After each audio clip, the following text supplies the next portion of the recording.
Hey there, internet friends, and welcome to another episode of That Nerdy Site Show, a weekly podcast where the team members from That Nerdy Site get together to talk about our lives and all of the nerdy things we love about them.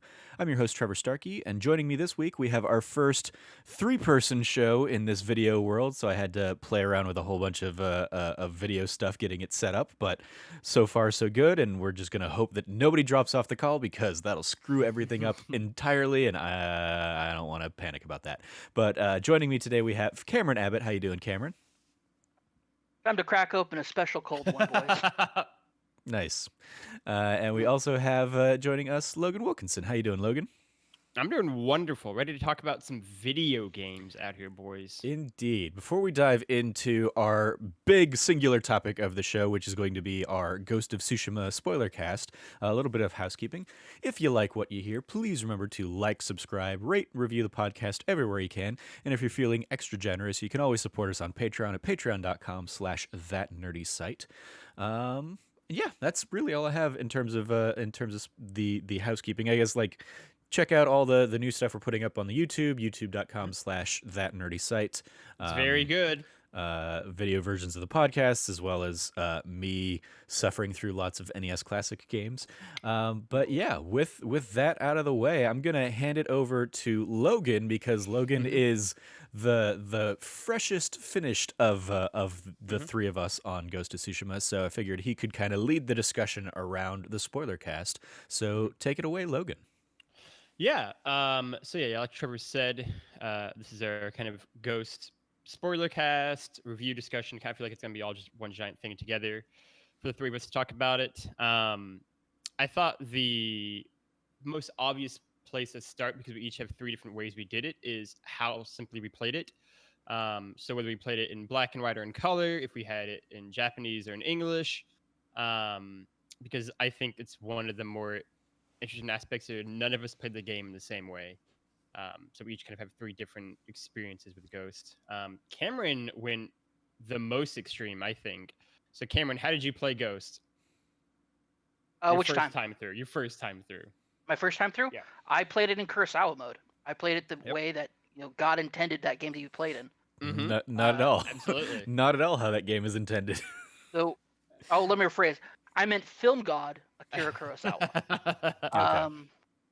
Yeah, no, that I played it in Kurosawa mode. Everybody was like, "Oh, you're doing it," but the game's so beautiful. It's like the game's beautiful in Kurosawa mode. Like, I bet the filter. Like, the great thing about it is that they did some really amazing stuff with it to kind of like really take it into a really fascinating direction where they made it look and feel like an old samurai film without any of the like technical hassles. Their use of shadowing and the opacity of shadow and like colors like altered, so it was just so good. The only drawback is that I didn't know about critical things that you can't block, because they all come up as white. Sure. But like, you live and you learn. Yeah. When a big man throws something at you, like throws something really mean at you, you just move. Yeah. You don't try to block it. Like Fair enough. it works out that way. But Kurosawa mode really lends itself. The Japanese voice acting is phenomenal. I agree. The only drawback is that I know enough Japanese, just barely a smidgen enough to know that the original script that it's displaying in subtitles for me is not necessarily what the character is saying in Japanese.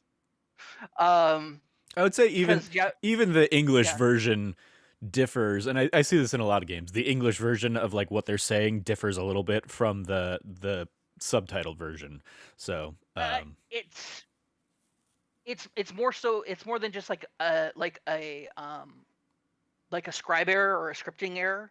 It's very much the intention of like what somebody is saying is very like not in conflict with what they're saying, but the nuance of what they're saying in Japanese is not conveyed thoroughly in the subtitles. And the reason why is an interesting note about the production is that they translated the game into Japanese for the Japanese dub but they never retranslated back the dialogue from the Japanese dialogue to English, which would have solved that issue. So there's some stuff where it comes off somewhat like casual in the like I played it the second time in color with an English dub. English dub also is fantastic. But playing through it, what comes off as kind of casual in the English dub and in the scripting, the Japanese phrasing used is a lot more serious. Which is and the thing about it is that they're using very old Japanese. The Japanese dialect they use is older. It fits within the kind of Kurosawa vocabulary of directors, and Kurosawa is, the one name that we'll bring up over and over again. But there's also a lot of other inspiration from a lot of other Japanese directors of really phenomenal samurai films. I just had the idea now. I should have done it beforehand, but I should have put a list of samurai films together that are from other directors besides just Kurosawa that definitely felt very inspired, or definitely feel like they helped inspire this film, or game. Sorry. when I think about Ghost of Tsushima, for me, it's like I'm playing a samurai film more so than I'm playing like a video game. But yeah, no, it's just amazing. Like the black, like playing it in color is phenomenal. And like to see like the beauty of Tsushima in this game is amazing. But playing it as in Kurosawa mode, there is something so incredibly cinematic about it that it is just so captivating. I don't know if I've ever played a more cinematic game in my life. Just camera framing during incredible, like, important moments. Just like we'll get into some spoiler stuff, but there's incredible scenes that are done that are beautifully directed, and especially in Japanese, like some of the duels in Japanese are and in English are both gut wrenching. There's several key duels that are just, and the story of it of overall of Ghost of Tsushima is a really phenomenal one. I really, really enjoy it. Before we dive too deep, I'm done with my bit. Yeah, let's run through the other. So I played Trevor, it. how did you play it? I played it the super basic way, and the way that I would argue is the game was designed to be played this way, in color and with English acting, and I also played with subtitles just because that's how I tend to play games, English subtitles. But yeah, I did dabble, especially in my New Game Plus run. I dabbled in Kurosawa mode a little bit, and I did it for like a mission or two, and I was like, why would anybody want to play like this? Like, yeah, it's visual and it's a cool little aesthetic to maybe run around the world in, but I immediately was like, no, I need to go back to the beauty of the game in color. And just for my English speaking self, hearing the audio, the one thing I did not do is I've not listened to or seen any of the Japanese audio.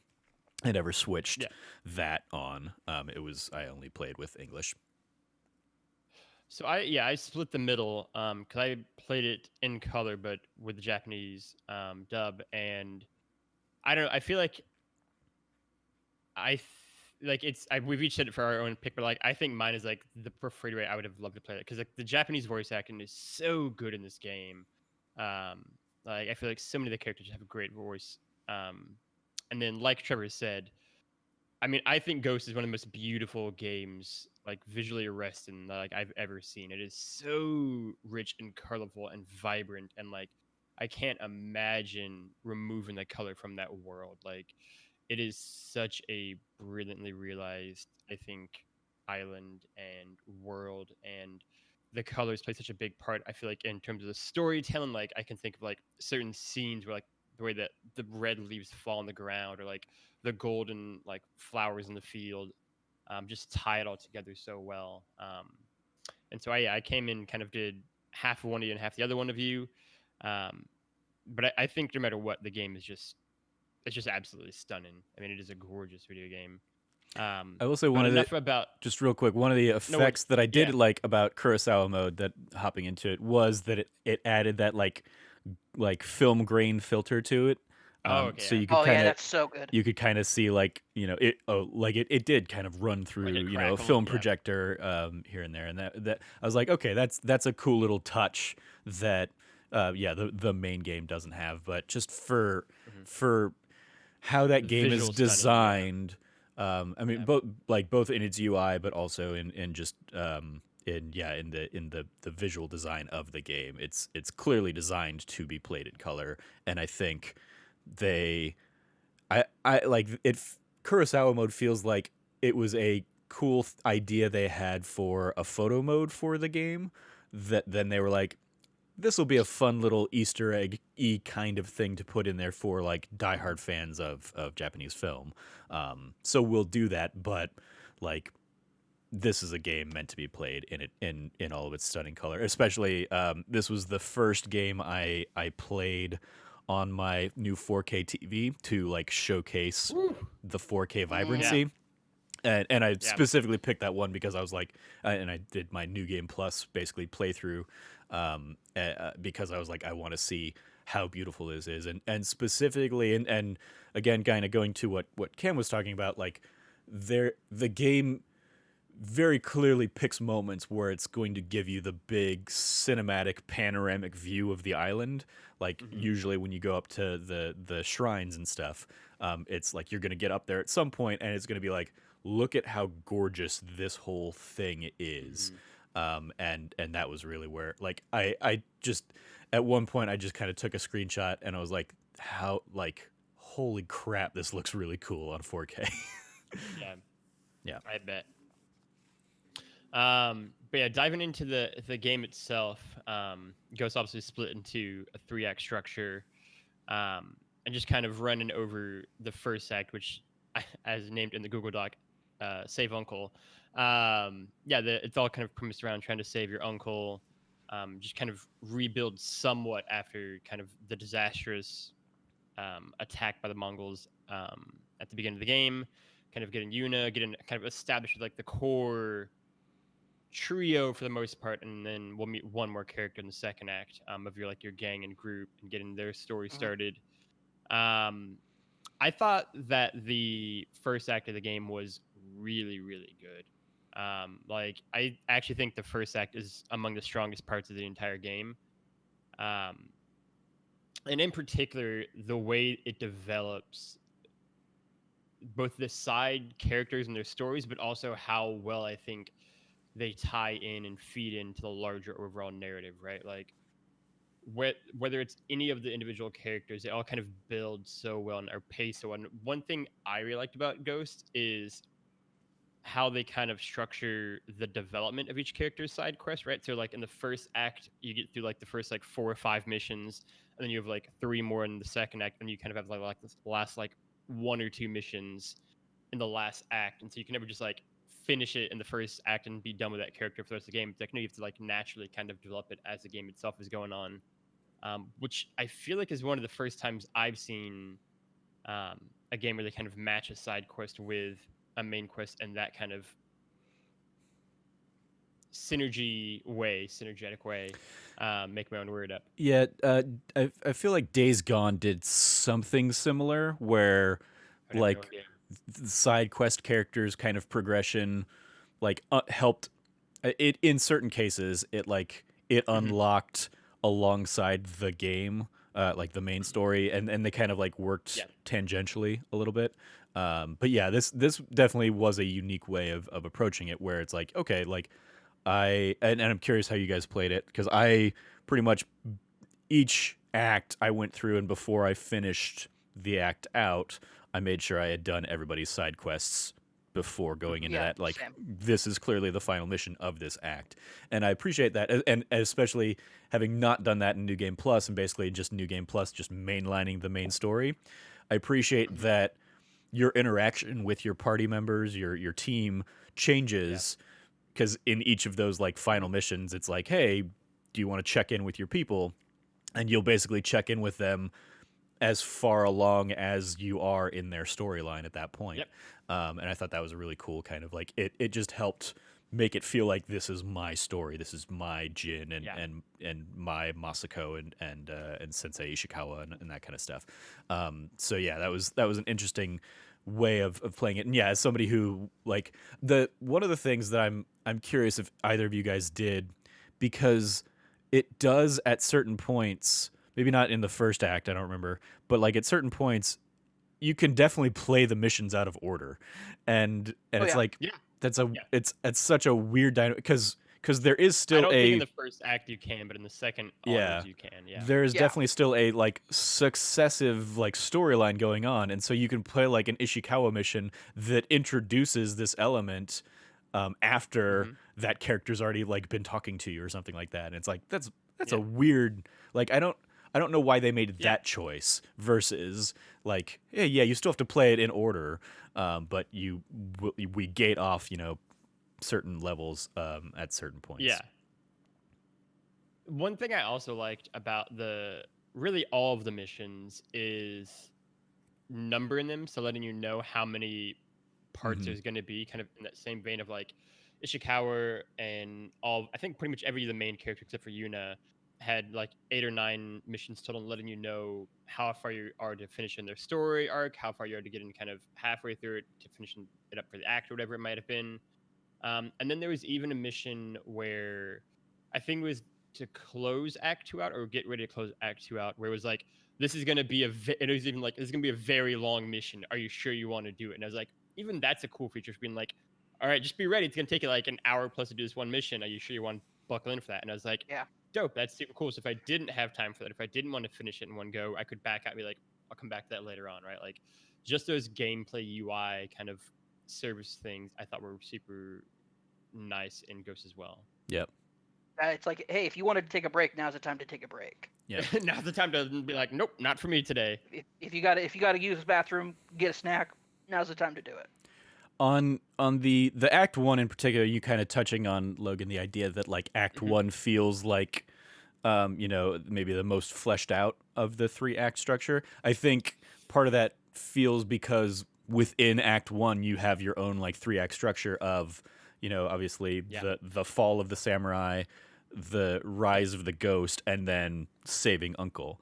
I think and I think like if this had been a smaller bite-sized kind of experience and it was only Act 1, I feel like it still would have been like a solid game and a solid story. Obviously you wouldn't have gotten like closure on all of the side characters and stuff, but like saving Uncle could have been just throw in the fight against the Mongol chief to save him, and it could have been a standalone game in and of itself. And that's kind of like that was why when that became like the goal for Act 1, I was like, oh, okay, well, I'm curious to see where Act 2 and Act 3 are gonna go then.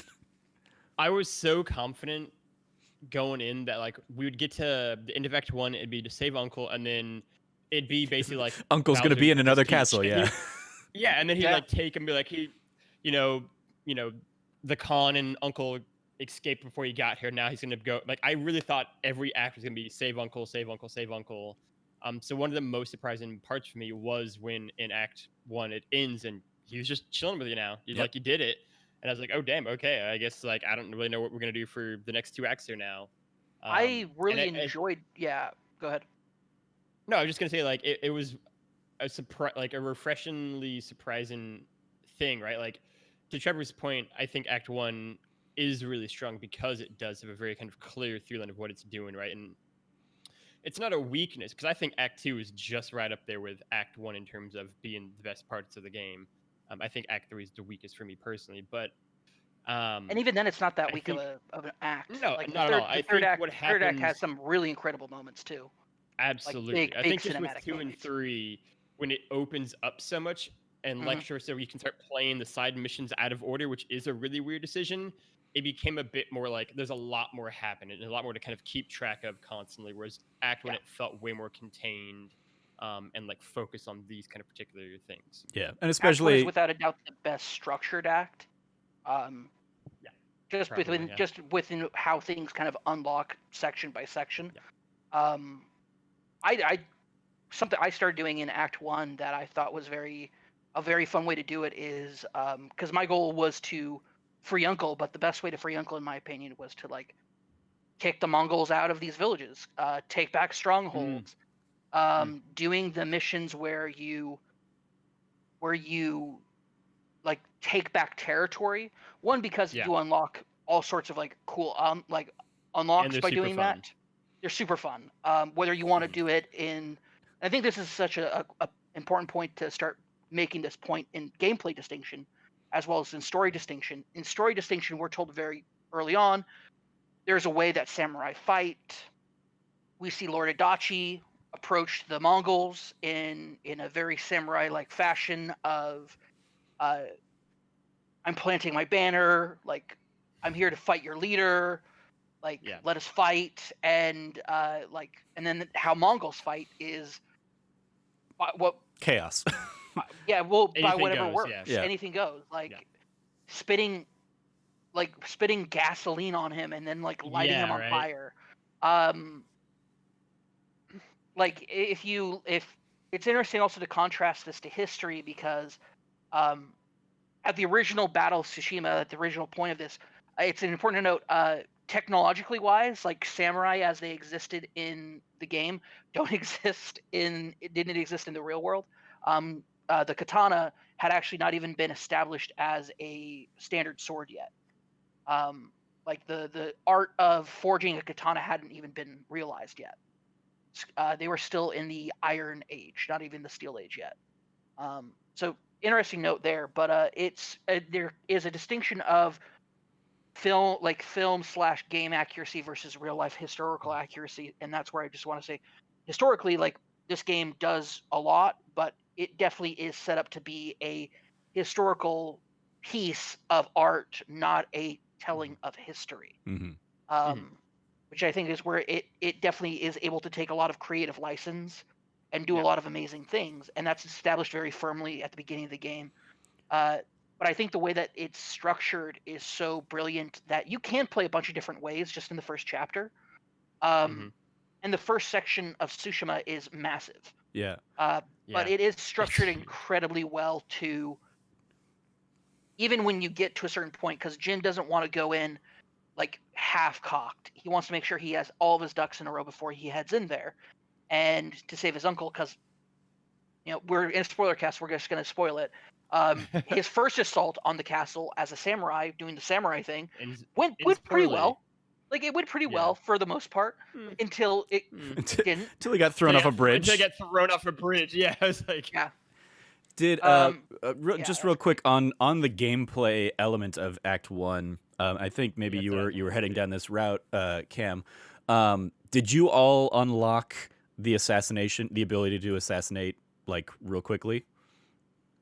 Like yeah. because it's like the first Una mission basically unlocks that, and so you could go through the entire rest of that act, and if you save like Una's stuff for the end, you won't be able to use those attacks. And I feel like that drastically changes how people experience the first act. Because yeah, it's like Yeah. it's Yeah. it's definitely the first mission the game kind of points you towards because it's like certainly the closest on the map.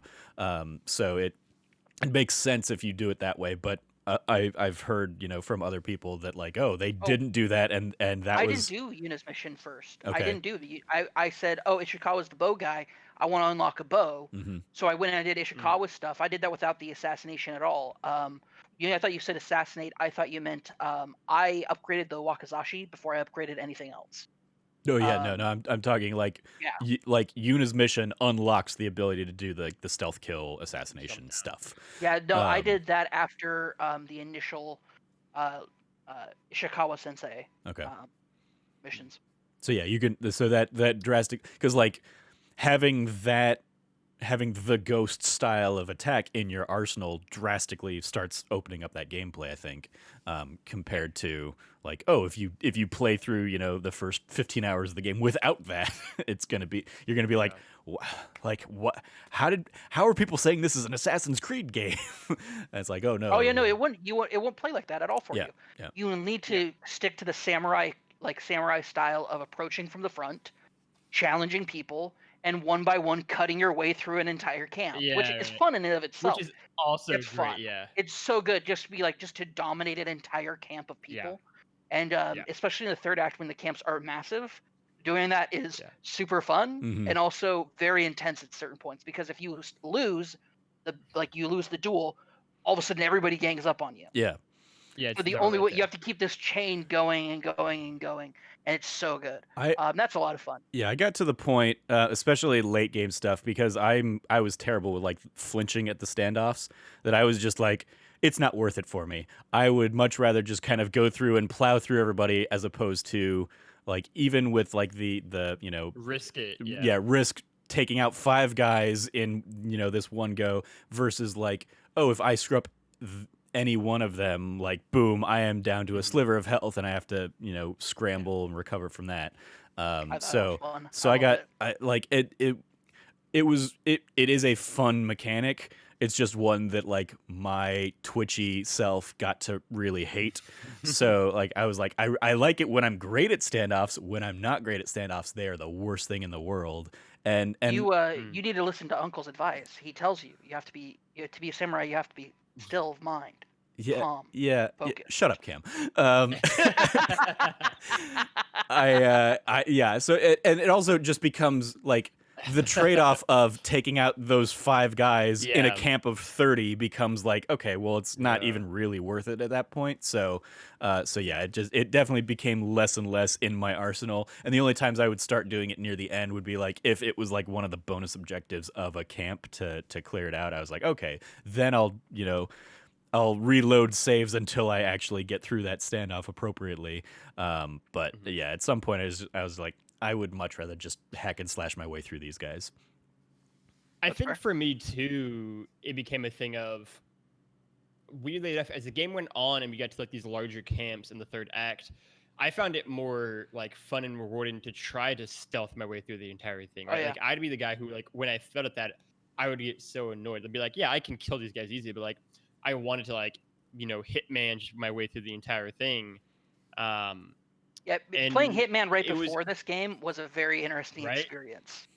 Yeah, I bet. Like it just this game like out Assassin's Creed, right? Because like especially if you talk to me and Trevor, who are like noted Assassin's Creed doesn't play like how we want it to play, basically in any game. As this I'm playing through plays like Assassin's I wanted Creed, Assassin's Creed. yeah, I'm playing through Assassin's Creed Valhalla right now, and I'm like, I wish this were more like Ghost. Yeah, Just because I've long the have. ability to crouch for starters. I mean, you can do that in Valhalla. in the newer ones, but for years Yeah, you couldn't, right? yeah. And it Oh just, yeah, like, that's true. I think this game gets the balance of like stealth and actually like combat fighting as well, right? Because like one of the big things for me of like my favorite Assassin's Creed game, which is Odyssey. Odyssey, I think, plays pretty well stealth wise, but if you get caught in a fight, you better hope there's not more than 2 people there because you're gonna get fucked. Mhm. Like it's just like, in this game, you can get in a fight of like 7 guys, and it can actually still be manageable, and you can still like work your way out of it, right? And even if you do get like spotted and you try to stealth it out, it's pretty easy to like find a way to go back into hiding again. Everyone's gonna calm down and be chill. And again, in at least through Odyssey, those people will chase you across half the goddamn map in Assassin's Creed. I feel like, and I'm just like, just chill out, bro. Like, it's not that big a deal. Like, this game gets, I think, the risk and reward of stealth really well, and also gets, I think, the enjoyment of combat fighting in a way that really Assassin's Creed never has for me, even the ones I love. Yeah, I think it's actually fascinating just hearing each of us talk about it, because it sounds like you, especially Logan, love the stealth aspect. Cameron loves the standoff, like samurai aspect. Oh, I love the stealth And- one as well. I Oh, used to okay. clear out camps all the time. I used to actually I would do the 100% stealth runs of camps Okay. all the time. God. So I play this game every which way you possibly can. Yeah, well, I was gonna say, in Love- contrast, like I love the dance-like nature of switching between the stances Mm. It's in so- combat. Yeah. it's Especially so once you good. have them all unlocked, and yeah, because I, like Cam, pretty much like completely cleared out the first area before finishing Act 1. I had all the stances unlocked at that point, and I was like, okay, now I've got shield guys coming up. Okay, I'm gonna switch to the shield stance and plow through that. I mean, like especially in my New Game Plus run, where all that stuff was unlocked from the get go for me. It was just so satisfying to just like 10 guys are coming at me. Okay, I'm going to take out the shield guy here. Oh, there's a spear guy coming at me, so I'm going to switch to that stance and like take him out. And there it was like a very fluid nature to it that certainly took a little bit of getting used to, but like once having just finished the Spider-Man games on PS5, like combat in both Ghost as well as the Spider-Man games just is so fun and so fluid and like stringing out combos and just plowing through a whole chain of guys is infinitely more satisfying than anything I feel like in any of the Assassin's Creed games on that front. So yeah, that was just another great element of like, oh, okay, you have to approach each of these different enemy types, and we've given you a tool set to approach each of them differently and uniquely. I think that I think it's also one for. Go ahead, Trevor. Or sorry, go ahead, Logan. I was just gonna say, like, I think it's also one for me of this is really one of the games where like parrying really clicked for me, right? Or like I finally really like clicked with like parrying somebody's because that become a big part in like duels, and just among some of the stronger enemies, like especially like the guys who have like the spears and like I had always like I could get it in other games, but like never to the way like they wanted me to. Like God forbid I ever try to play a Souls game. It was way over my head. And like this is the one where for me where like I feel like it finally clicked in terms of like nailing the timing down and nailing like when they're going for that kind of strike and just like it made me feel much better about like that kind of system of combat in other games going forward because like the way they introduced it, I think the way they kind of like ramped it up to where like by the end of the game like a lot more enemies are doing that kind of thing, like it worked in a way for someone like me who's an idiot and I was like I can wrap my head around this kind of fight and they're like I can figure out how to do this and then like kind of make it harder as it goes on in a way that I constantly found rewarding, right? Like especially by the end of the game we are getting into a lot more duels. Like it became like one of my favorite parts, just like nail parry after parry after parry to just like clear out these guys so quick. And that was something that like had always kind of struggled with in other games that had a parry system in it. That was one of my like, especially going off of what I was just talking about of like I loved being able to dance my way through 10 or 15 guys. Mm-hmm. Going into those one-on-one fights, the singular duels, I was like, I dreaded each of those coming up because I am still very bad at parrying in games and figuring out when to parry versus when to dodge and all that stuff. And just my reaction time is just increasingly slower and slower compared to what you need for something like that in these games. And so it was like those were the times where I would be like the closest to wanting to throw my controller was like, okay, I'm dealing with somebody. So like it got to the point when I unlocked, those special combat abilities that were like, L1 and R1 or whatever to just like use 3 of your resolve bars and you're just going to like slash through this person a few times. Yeah. I was like, yes, I want to do those, take out a third of this guy's health and then just try and like, do my best luck with the rest of that fight.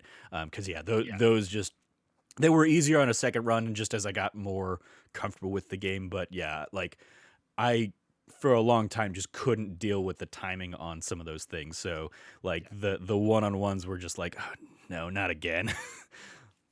And some of those aren't easy either. Like some of their duels are really nasty. Like especially because like the people you're fighting, they can like kill you in like 2 or 3 like hits. Like especially like I mean, obviously, the Spoilercast, like the final duel with your uncle, like he'll fuck you up if you. Oh like, yeah, if you mess up. There were instances basically where like I got the timing wrong and he hit me, and then he was just ready for like a string of like 3 blows, and I was dead.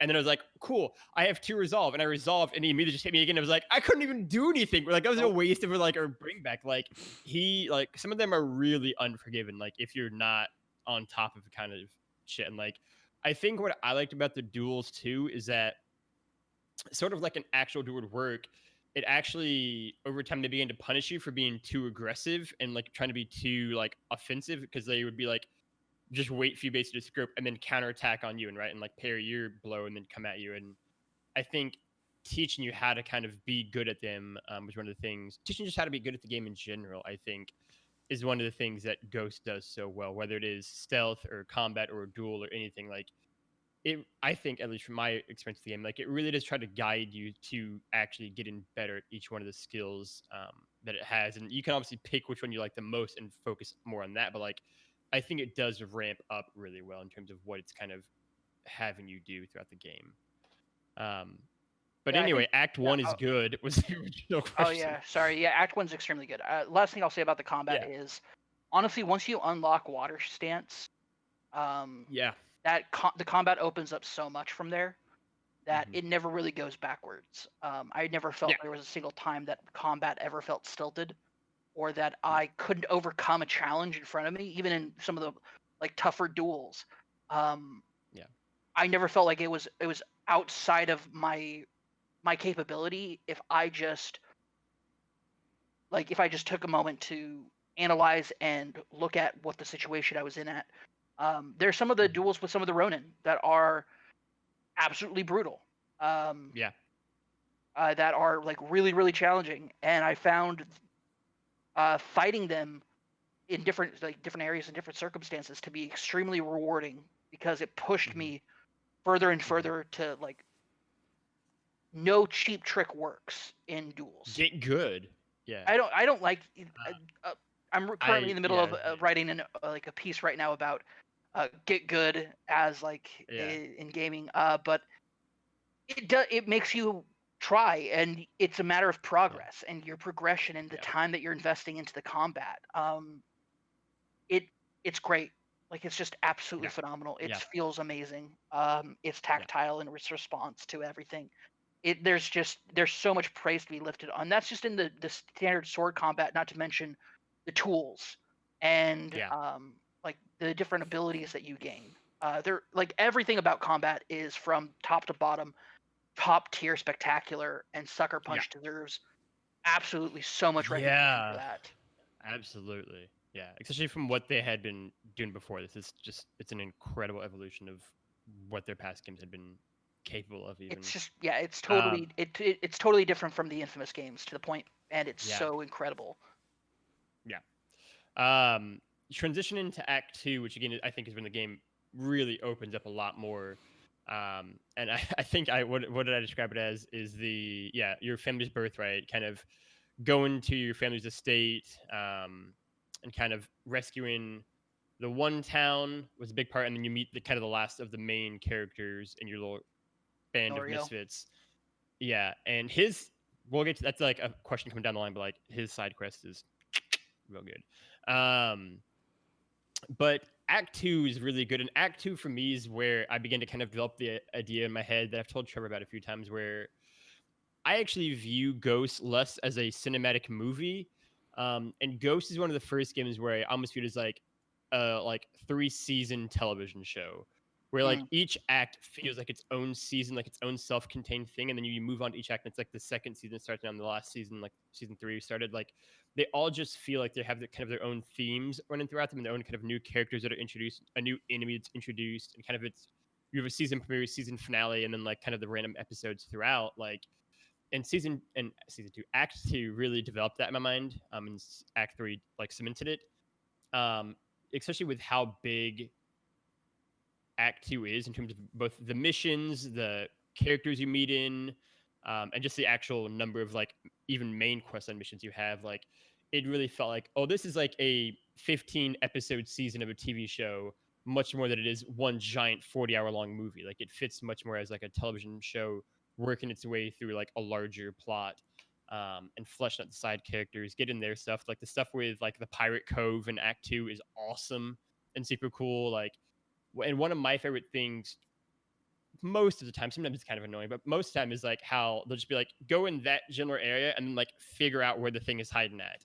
Yeah. And it's super cool with like the Pirate Cove with like figuring out like descending into like this like foggy like bottom area and being like, I have to find the cove now. Just like one thing I think Ghost does so well is use the environment around you to help like further the atmosphere and story, right? And whether it is like a thick layer of fog or whether it is at the end of the game, like again, like the red leaves falling around you, like kind of like the golden hour time of day with you and your uncle fight.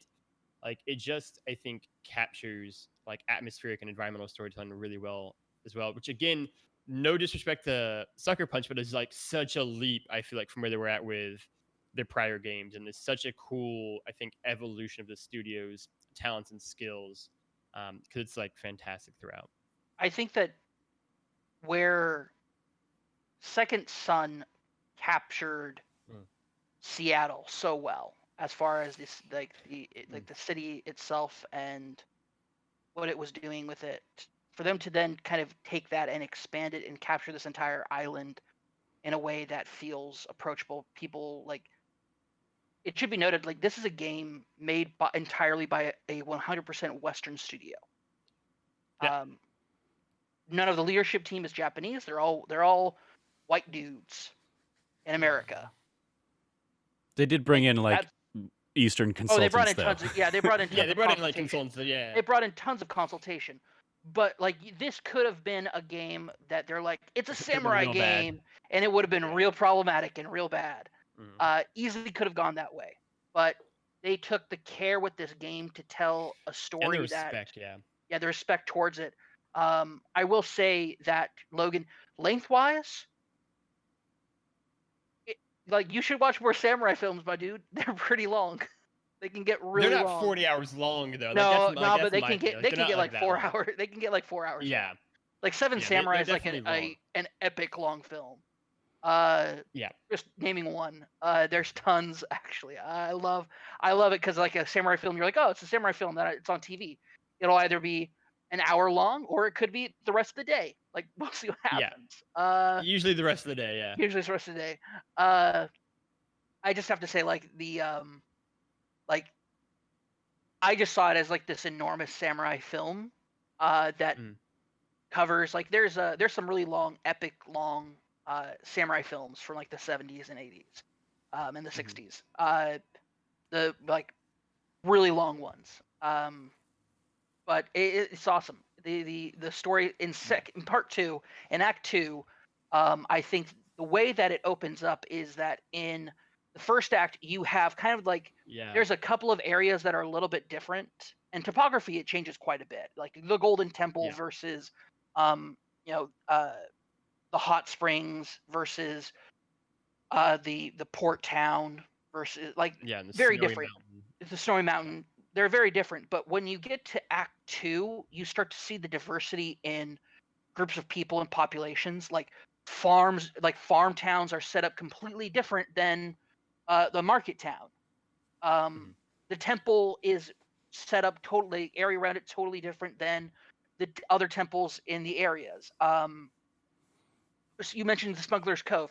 The Smuggler's Cove is this long, winding descent into the topography. You go through bogs and swamp, and through all this like topography that lets you into, and it's like, yeah, the smugglers would be here in this very far away place that has perfect access to the ocean, and but at the same time, it's still extremely well hidden. I stumbled upon it. I was looking for it, but I stumbled upon it from the outside I totally going fell in. about it by accident. Yeah. I literally fell into the Smuggler's Cove because I'm like, oh, I don't know where it's going. I'll start running. It should be around here somewhere. I'm gonna start running. Fall. I fell, and I'm like, oh, am I gonna die? And then I hit scaffolding instead and lost almost all my health. And I'm like, that's amazing. Like the fog is so dense. Like there's such like the foliage and the fog is so dense around the top part of Smuggler's Cove that you literally can fall into it. And then realizing, oh, I literally walked past the entrance to this place several times while looking for it. And I'm like, that's perfect. The shrine locations change so much. They're so different in Act 2 versus and Act 3 versus Act 1. Act 1, the shrines are kind of all located around the same kind of looking places. But in Act 2, you start finding shrines that are like in a dilapidated area of where the entire support structure of the shrine temple has fallen apart, and so you have to like leapfrog your way across poles and grappling hook your way through entire mazes just to get to what should have been just like an upward climb up some stairs, but those stairs have been gone for years. Yeah, they're all like that. I do appreciate that. Like, after the first section, they open up and you start finding them on like cliff sides and stuff instead of just like, oh, they're the top of a mountain. One of the things I joked about, I think, in one of our non-spoiler kind of discussions about the game, or just maybe talking about it off camera or something, was I would have loved if like in Act 3 there was one that was just like still perfectly intact, and you just walk right up it as Just like walk right up to it. as Yeah. like a this is what it was supposed to be like the whole time, as opposed to every like it seems like every one of them has just been so destroyed by time and ruin that like you have to go through like a completely nonsensical way of getting to it. That I think it would have been a fun like tongue-in-cheek moment of like and this one Just is walk up just the stairs. you Yeah. walk up the steps and you're there. Oh, you know what? I think it's in Act 2 that in the second area that has the beach one. The beach one kind of has like it's a long winding path to get to it, but it's a pretty straightforward path to get to the one on the beach. I mean, like all of them are designed as platforming puzzles. There is no like none of them are. This is the path that like Oh, you wanted the, you wanted just like the set of stairs just like leading right Yeah. to Walk. it. the okay. non-athletic person that can jump across mountains and land on like tree branches and be perfectly fine, or the person that doesn't have a grappling hook that has never been created in this this island before, that those people would have just kind of like walked right up the steps and you're there. Yeah, that's what I was talking about. Okay. Real quick on the just also on the idea of like the topography and everything.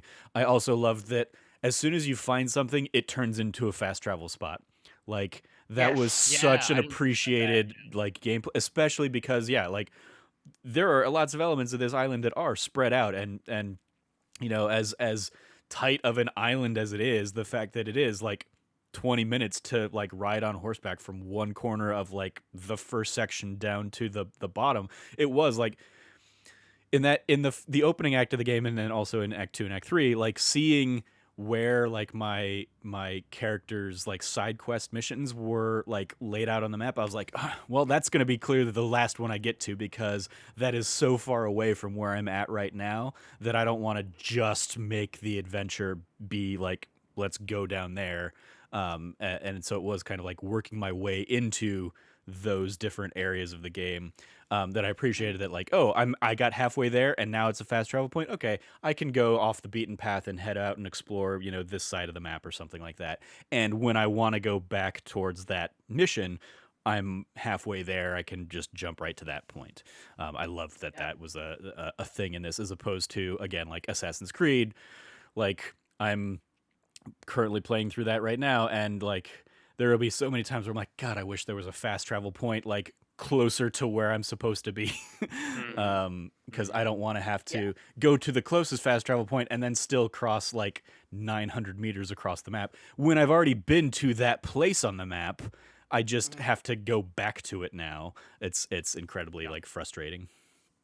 One thing I will say about that as well is that you don't have to clear the area either before you do it. So Right. if you are in the middle of something and you stumble upon like a fox shrine or something, you don't have to be like, well, now I got to clear it to unlock the waypoint. No, it's already done. Yep. Jin knows It's where so it's at. nice, He knows how to get there fast. He's gonna get there fast. Yeah. You don't have to clear it. So I spent almost the entire game not clearing fox shrines after the first like area. And I was like, cool. And then towards the end of the game, I was like, I want to kind of clear out a bunch of those fox shrines. So I just went through my map, looked where all the dim ones It's were, so the ones that I nice, haven't yeah. finished, and then I finished them. Yep. And it was awesome. Like that is such a like thank you for being like, you know what would make things easier is if you didn't have to clear everything before you could use it as a waypoint. So I brilliant. mean, one of the things, one of the things too, right? As someone who has finished a game and hasn't platinumed it yet and is very much going to platinum this game, it's like just those things make it so much more inviting to be like, cool, I'm done.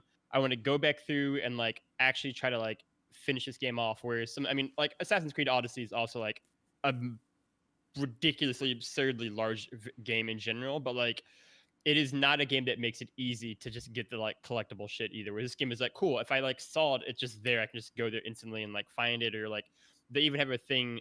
I haven't done it yet because I was waiting until I beat the game, but like where I can upgrade to like locate a shrine nearby me or locate a fox shrine, like locate all like the things I need to collect nearby me now that I've beaten the game. And it's like that's just gonna make it even more easy and accessible to just like finish off collecting all the things I need to collect, right? And like this is a game where I'm actually like I'm excited to go and spend more time in the world because it's a great video game, but also because like it makes it easy for me to do that too, right? Like it's not some like arduous grind to try to find everything. It's like no, if I just saw it at any point in time, I like 40 hours playing this video game, it's there, it's saved. I can go back and do it now, and like I feel like it's a way to like make the game easier to keep playing even after you've beaten it, or go through again on New Game Plus, or do this kind of thing. Right, like this is a game where I think it just wants you to stay in that world, and it tries to make it as easy as possible to do that, which I appreciate so much. Yeah. But Act 2 ends. We're in Act 3. This is the one where I got some beef. Basically, you kill the Khan. Yeah, you kill the Khan. That's all great, fine and dandy. So my beef with the game is really, But that's not what Act 3 is about. Is the whole thing like Nah, I love that that's yeah. not what I love the swerve that's not what Act 3 is about. Like because that was complete. We got there and I was like, okay, like it's all leading up to this final battle with the Khan, and that's gonna be game over. And it's an and epic cool battle too. Like yeah, the Khan battle feels like the final fight of the game. exactly. Yeah, In any other video game, the Khan fight would be the final fight of the game. Yeah, it's an enormous set piece. You go through this entire town, like it's enormous and it's incredible and it's epic. But for them to be like, oh, by the way, not the last fight in the game. Yeah. And not only that, but you were like so exhilarating of finally killing the Khan. You're like awesome, and it's like cool. Now things can be better.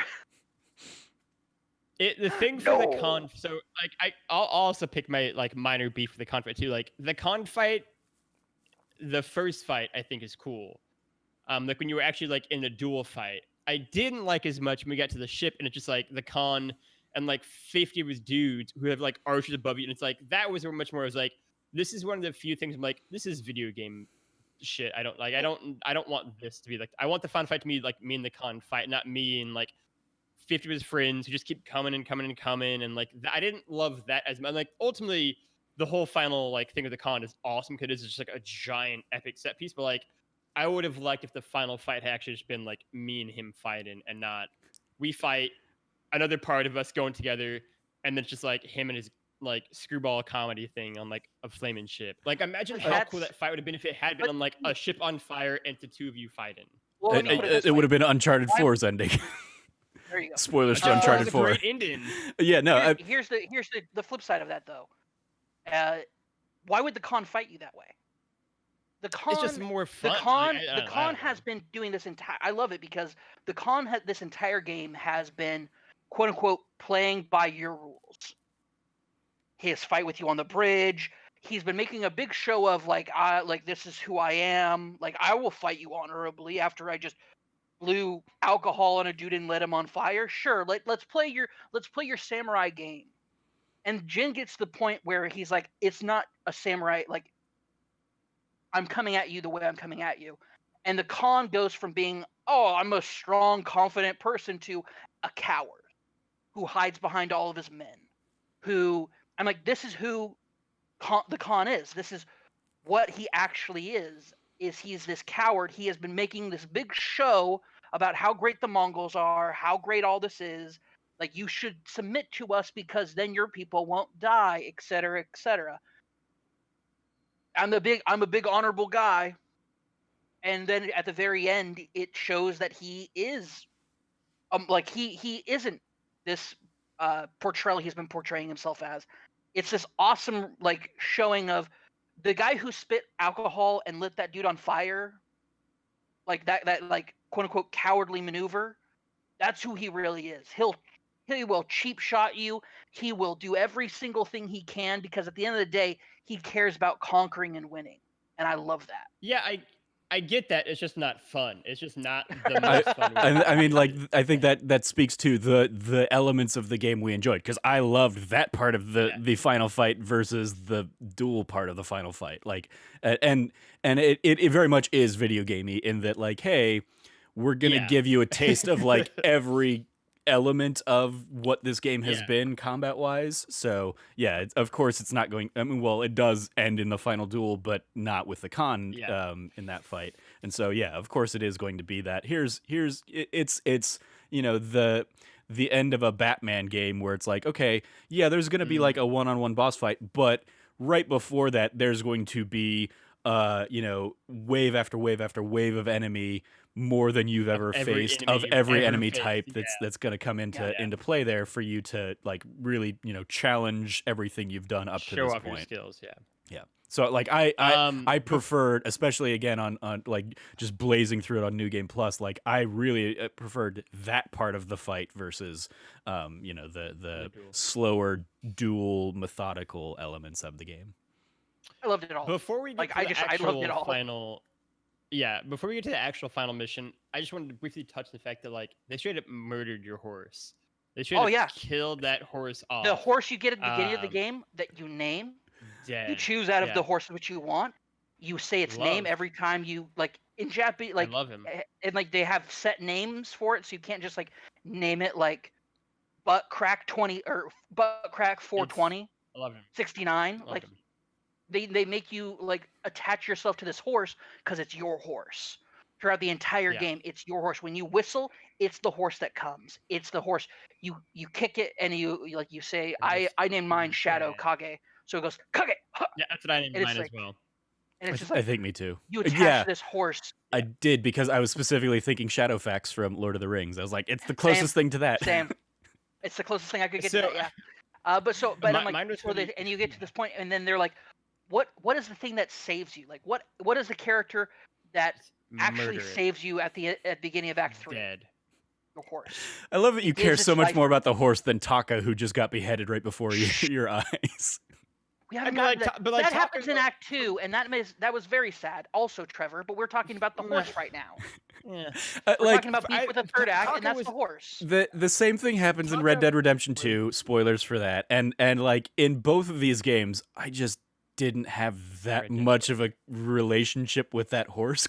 Like it is much Your more. horse can die earlier in Red Dead Redemption 2. I mean, like it is. There is a very big cinematic moment of like your horse dies in Red Dead 2. Yeah, but you can buy different horses in Red Dead 2. Like I mean- this is I the don't even only remember horse. Red This is Dead the only 2. horse that matters in Ghost of Tsushima, Trevor. I mean, like realistically, if you jump off one of those things, Kage died too. I assure you. So like, no, Kage always lived. it's just Get one of back those up things. with Like, but I will say, Kage had like 30 resolve balls. Okay. so Yeah.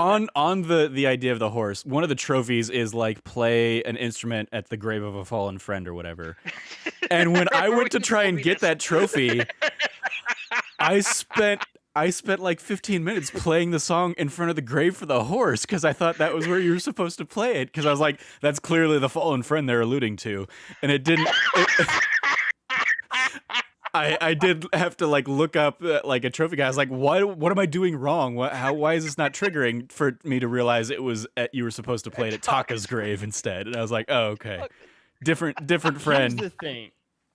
Because it's like Taka the thing sucks, like alright? that point. Whoa. That point on the map Taka becomes sucks, like it's a fine. friend's grave or something like that. So I was like, this is clearly where I'm supposed to be playing this flute.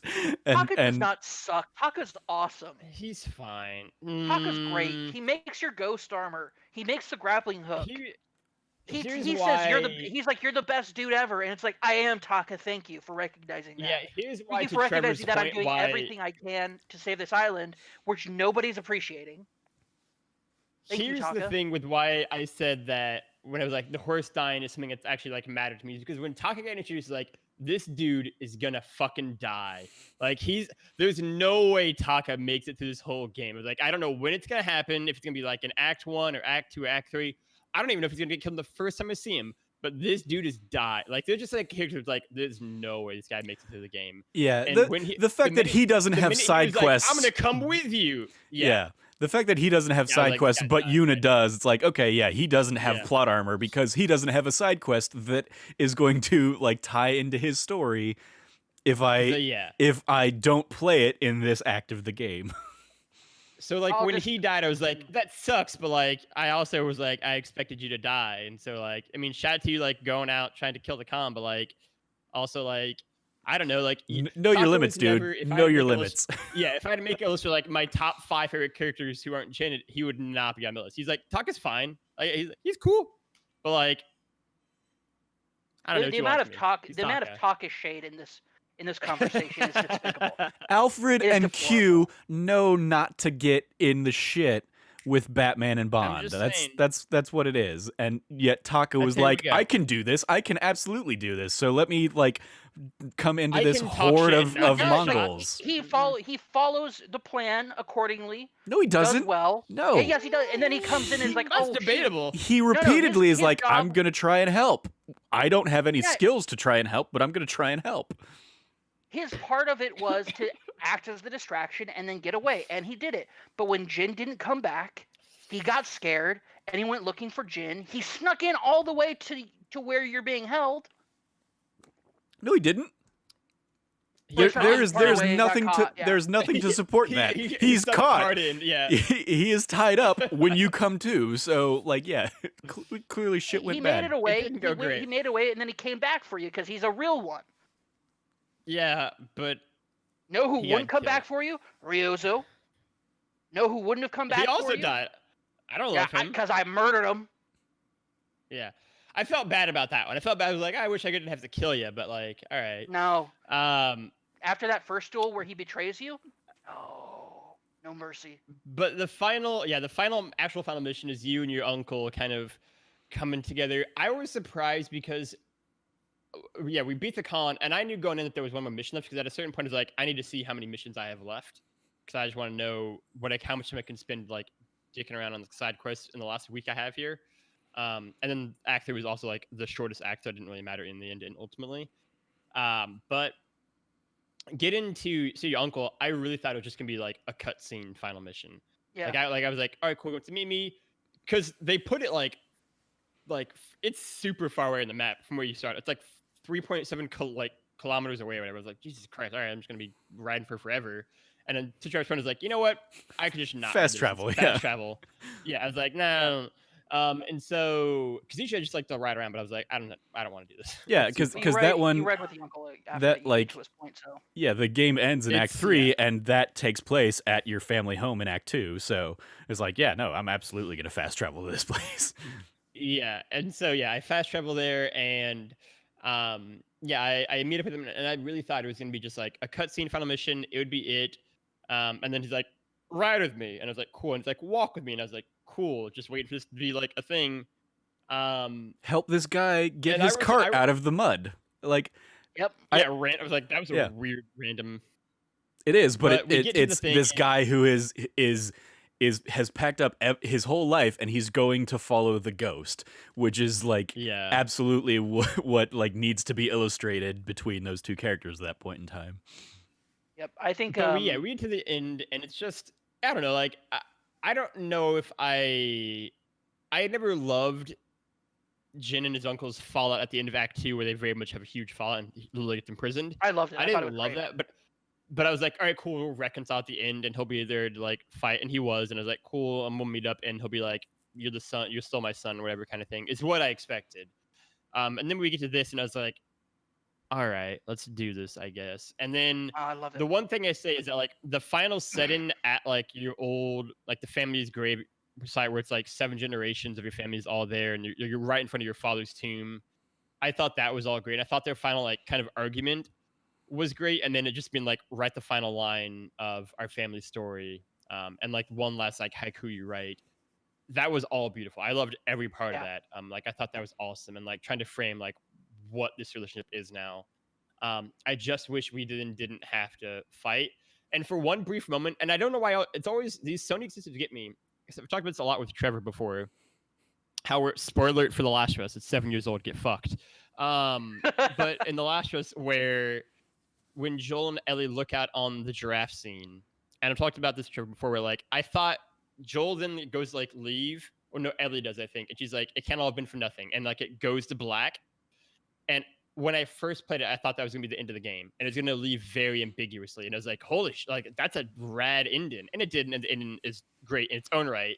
And here, you write the like last letter of your family story, and then they like get up and like go to like duel, and I was like, "Is it just gonna cut to black right before they actually do anything?" And it's like that'd be a really cool ending, and then it didn't.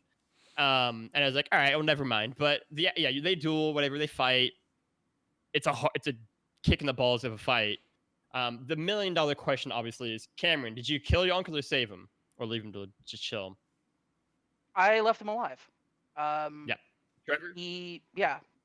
Yeah, same. I went in my new game Yeah. plus. I did the other, but yeah, in my canon playthrough, I spared him.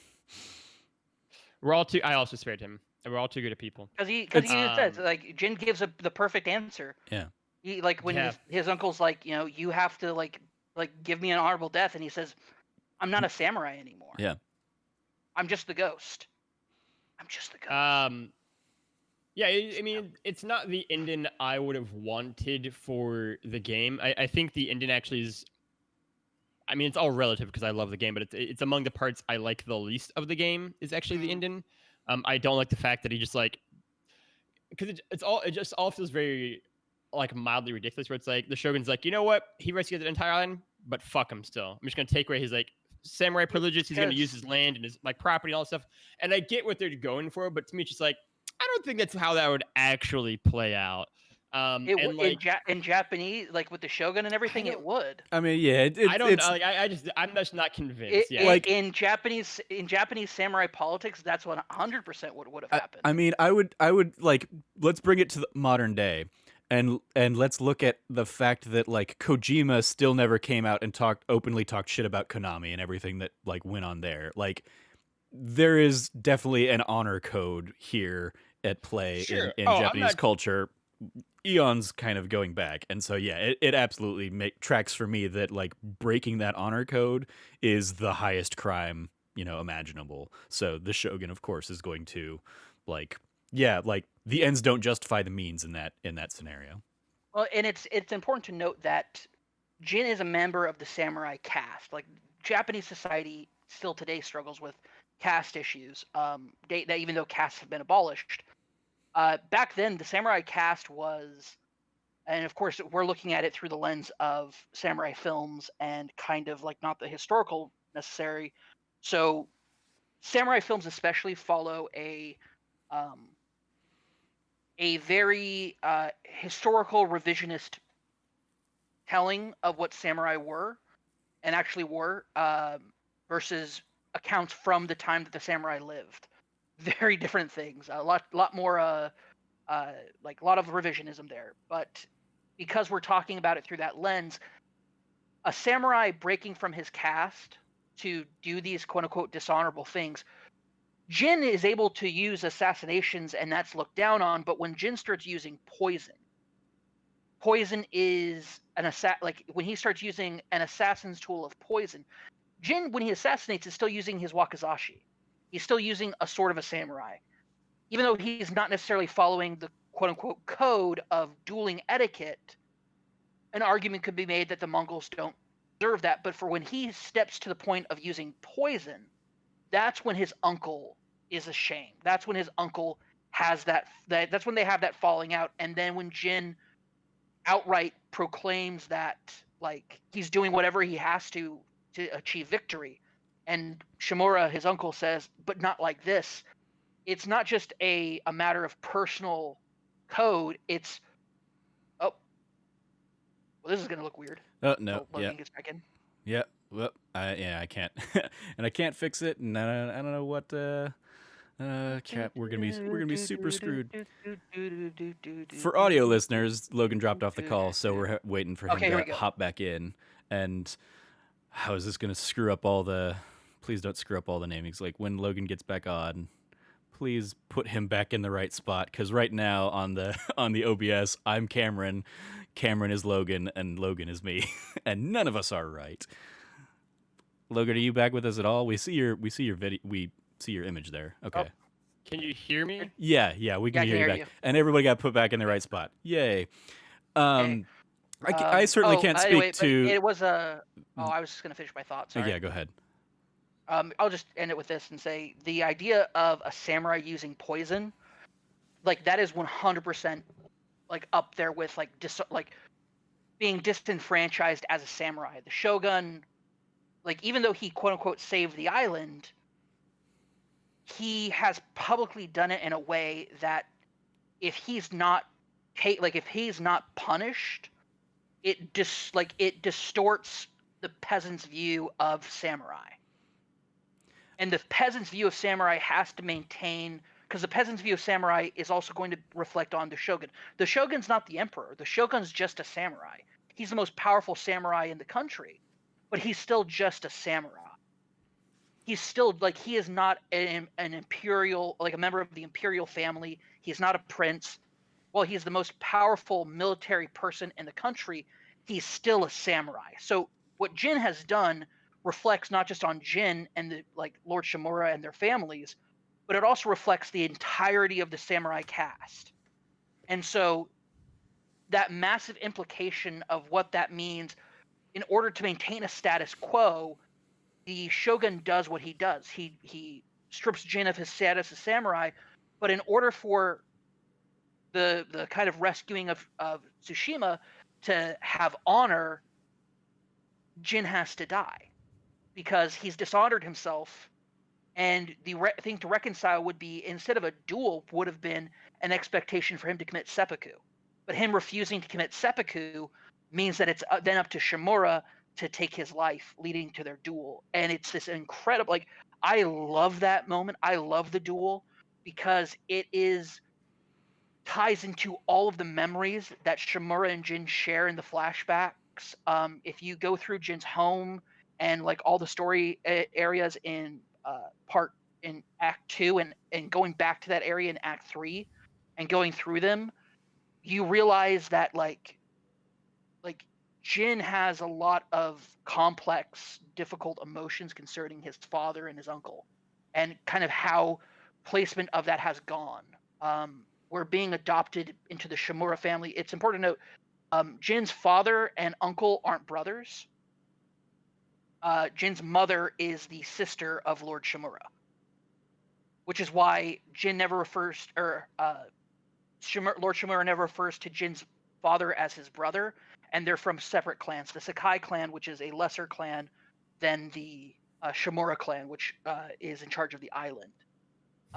Lord Shimura's sister married Lord Sakai, and that's how their relation works. That's also why they have separate homes and names and sigils and everything. Yep. But for Jin to be asked to leave the Sakai name behind to then become a Shimura is an incredible honor to be asked of Jin by itself. Not to mention that it would allow Lord Shimura to no longer worry about getting married and having children, which, as they discuss at the end, is something Shimura is going to have to do now. He has to remarry and have children because Jin can't be considered his heir anymore. And so that's an awesome moment where he's like, yeah, I have to get married and have kids now. And Jin's like, you're good, like, it's going to be okay. Like, your kids are going to inherit. It's going to be awesome. And he says, oh, well, and then he keeps going. They keep going. And then it turns out that Shimura, if Jin doesn't commit seppuku, Shimura has to regain the family, like, not the family's honor, but rather the honor of all samurai by taking Jin's life. It's such a cool moment. Like, it's so samurai in the essence of films and literature that it's awesome. And I love that ending. Sorry, Trevor. I was gonna circle it back to, like, because another obvious analog that I think this game can have is like, and I saw this going around when originally playing the game, like, Jin is also basically a Batman game. He is kind of using deception and theatricality in the way that a Batman kind of type character does. And I was gonna make the analogy that, like, in the real world, if Bruce Wayne gets outed as Batman, Bruce Wayne is going to jail. Obviously, there are societal, like, realities of, like, he's a billionaire, so he's probably not going to jail because fuck, our society is messed up and all that stuff. But like, theoretically, Bruce Wayne is still doing a whole bunch of stuff that is illegal and would, get him sentenced to jail. Jin Sakai is doing the same kind of thing, so the world isn't going to just say, hey, yeah, we appreciate that you saved our country, but there are the power isn't going to just say, we appreciate that you saved our country, but like they're still going to make him pay for his crimes. The masses might like rally around him, and he'll have a populist support, as we see in the game clearly.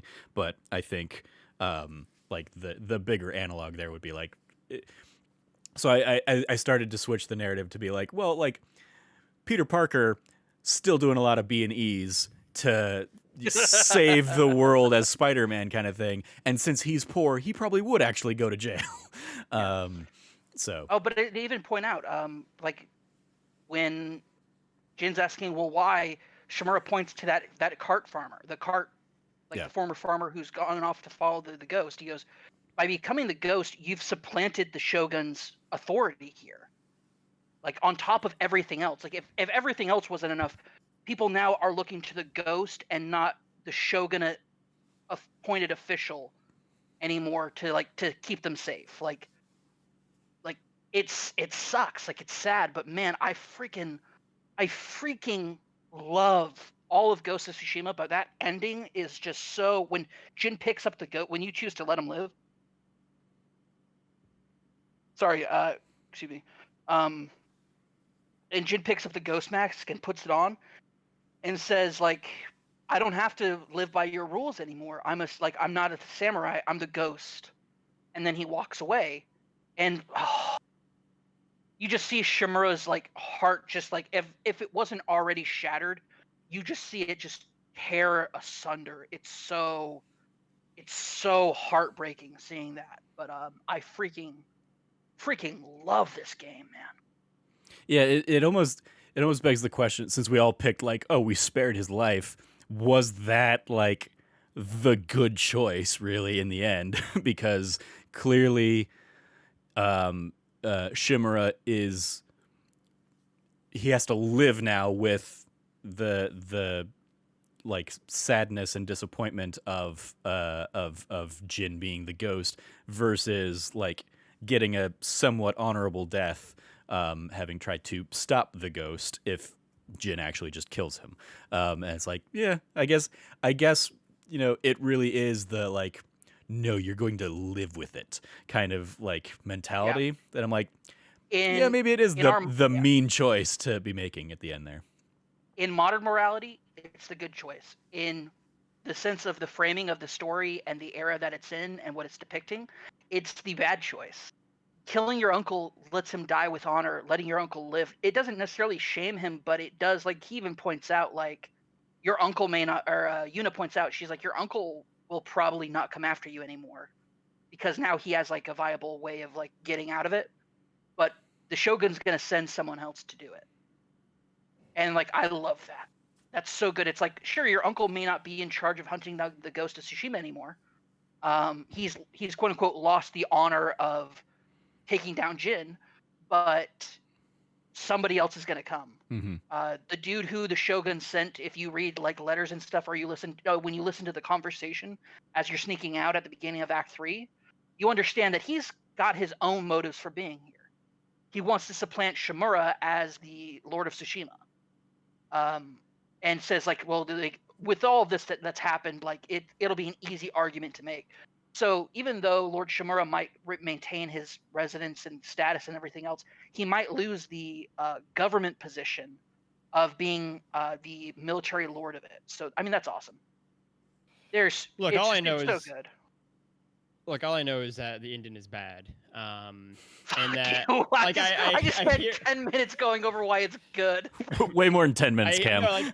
I hear all your points, like, and they're all valid. Like, it's just that thing for me of your points are completely valid, they're totally solid, and Trevor's are too. I just think that like it's not the end I would have wanted for these characters, and like it's not like the next question on the dock, but I think it's a more natural place for it to come, which is like the idea and thoughts of the sequel. Right? Like I'm now of the mind that we're probably going to get a Ghost sequel. I don't know if there was one originally planned, but I think the success of this has pretty much made it a guarantee. But I am just still of the opinion that like I still expect there to be some sort of reconciliation in the sequel now between Jin and his uncle. I think the canon ending will be the uncle lives. I think that will be the canon ending. And then I think I'm much more of the opinion that like, because to your point, Cam, I think the Shogun's gonna send some asshole to hunt down Jin. That's gonna be like the whole bad thing. And then eventually your uncle's gonna probably save you or like something's gonna happen where like your uncle's gonna be reconciled with you. That's just what I think. Like, I don't think. I don't know. It could. I mean, I don't know either, sequel, right? obviously, but like that's what I think. Like, I don't think it's just gonna end with like the two of y'all. Like, I don't think you're gonna be like, you know, going on a fishing trip anytime soon. But like I think I think the uncle dies in the second game probably. And like that's what I think. Like he'll die doing something to like save you somehow from getting caught or getting killed or like yada yada yada kind of thing. I mean, If I had to guess. I would, especially given how Sucker Punch handled Infamous, going from Infamous 2 into Second Son. I could very easily see them be like, doesn't really matter which option you chose in between games.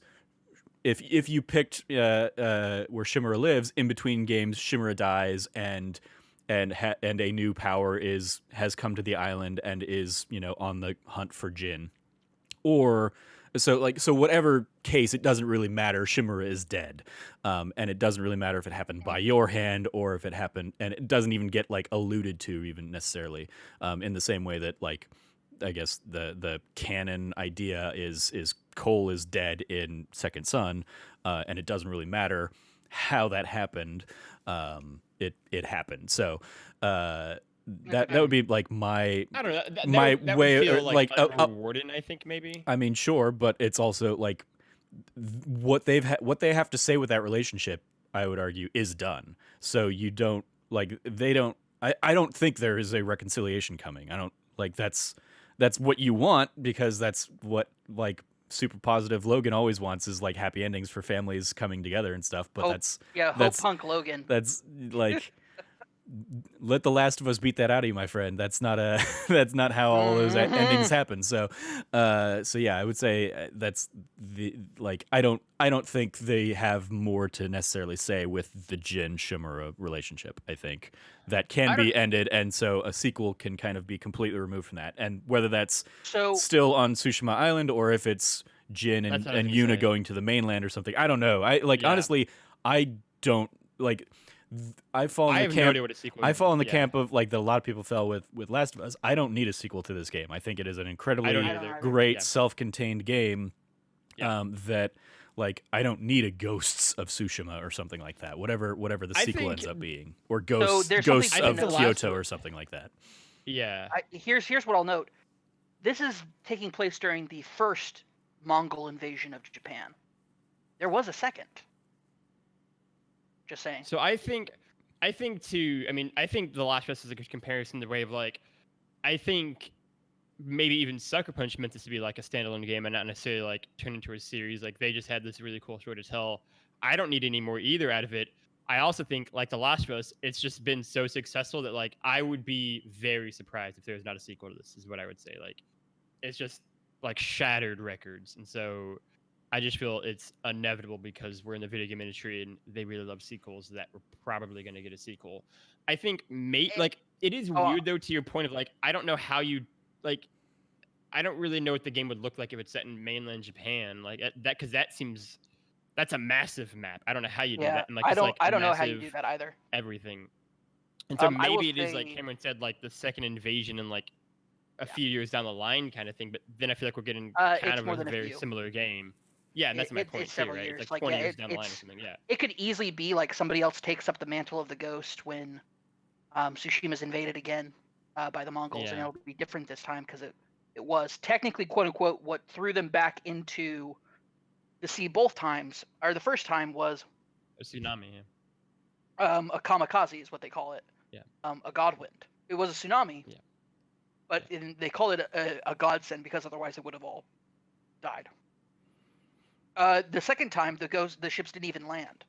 So, but like both times, like they've downplayed like history, like there is historical like potency to what's going on in both invasions. But I will say that it could easily just be the second one could be a sequel of somebody taking up that same mantle, being a somewhat Batman-esque, like it's the mask, not like it's the symbol, not the person.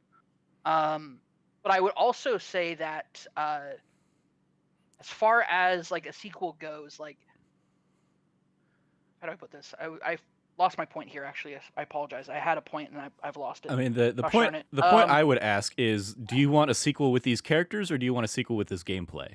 Because like I want a sequel with these characters more so than yeah, I care about the gameplay, Yeah. of course, and I think that goes hand in hand with the characters, but like I don't want necessarily a sequel that doesn't have Jin and Yuna at the center of it. So if it is like somebody else picking up the mantle, I'm like, I'm not looking for Batman Beyond of this. I want more Batman. I don't know. So I could go for either. I think that it's a very cool, like, you could do both. You could literally do both, and I think yeah, that'll be the great question of which they do. But when it comes down to it, I think that what really like I really hope they do is I hope there is some sort of sequel. Even though this is what I was going to say. Sorry about that. The reason why I think there will definitely be a sequel is not just its success in the West. Sucker Punch games are usually very successful in the West. This is a game that has Japanese game developers saying, "How did we not make this?" Very famously from Sega during a live stream, one of the directors over there of the team that was doing the live stream said he was talking. He brought something. Buddy in the chat brought up Ghost of Tsushima, and he said, and he was just like, he goes, it is a borderline embarrassment that like none of us ever thought, like no Japanese developer ever thought about doing something over the events of Tsushima. Like it is such a I don't have the exact quote, I should have pulled it up, but the level of like clarity that it has brought, like there's a ton in Japanese history outside of just the one era that's been done to death is the Sengoku period, the Warring States era. But for him to say like, you could have done, like any Japanese developer could have done that, but none of us thought of it, and it's like this like it's a massive lapse that like none of us had. None of us made Ghost of Tsushima before a Western studio did. I mean the fact that it awesome. got a 40 out of 40 from Famitsu, I think is Famitsu, from yeah. from like a critical response, like that's the praise from like the Japanese culture that I think it needs, because I admittedly, like, and this is certainly a very Western and ethnocentric kind of view, but like I don't think the historical like accuracy or whatever has nearly as much bearing on the game and the reception of the game as the gameplay and all that stuff. It's certainly an element to it, but like the fact that it's celebrating just the culture in general, I think, is probably more of a standout for what that game is doing for an Eastern audience than necessarily like the fact that it's specifically honed in on the Tsushima era and that kind of stuff. I think the biggest criticism I saw from the game came from people who either said, "Oh, it's too much game. I don't have enough time for all this game," or people who are like, there's currently right now a massive like national political trend of like right-wing nationalism in Japan. That this may be, worried, like people were worried that it may be taken up as some sort of banner of like, look how great Japan is, as a rallying cry. It didn't, so like that's okay. Like we made it past that. We don't have to worry about that. Also, like that's an interesting argument too, to like just to like, because the Japanese get their asses kicked in this game, and like they, if anything, they beat the Mongols by doing like traditionally Japanese things. So like even if you wanted to frame it their way, you could like turn it back around and be like, well, he had to like not do the traditional Japanese way of doing things. Jin was a progressive. It hasn't really been picked up in here. Yeah, Jin was a progressive, guys. Well, how does he develop the other styles of fighting the Mongols with sword styles?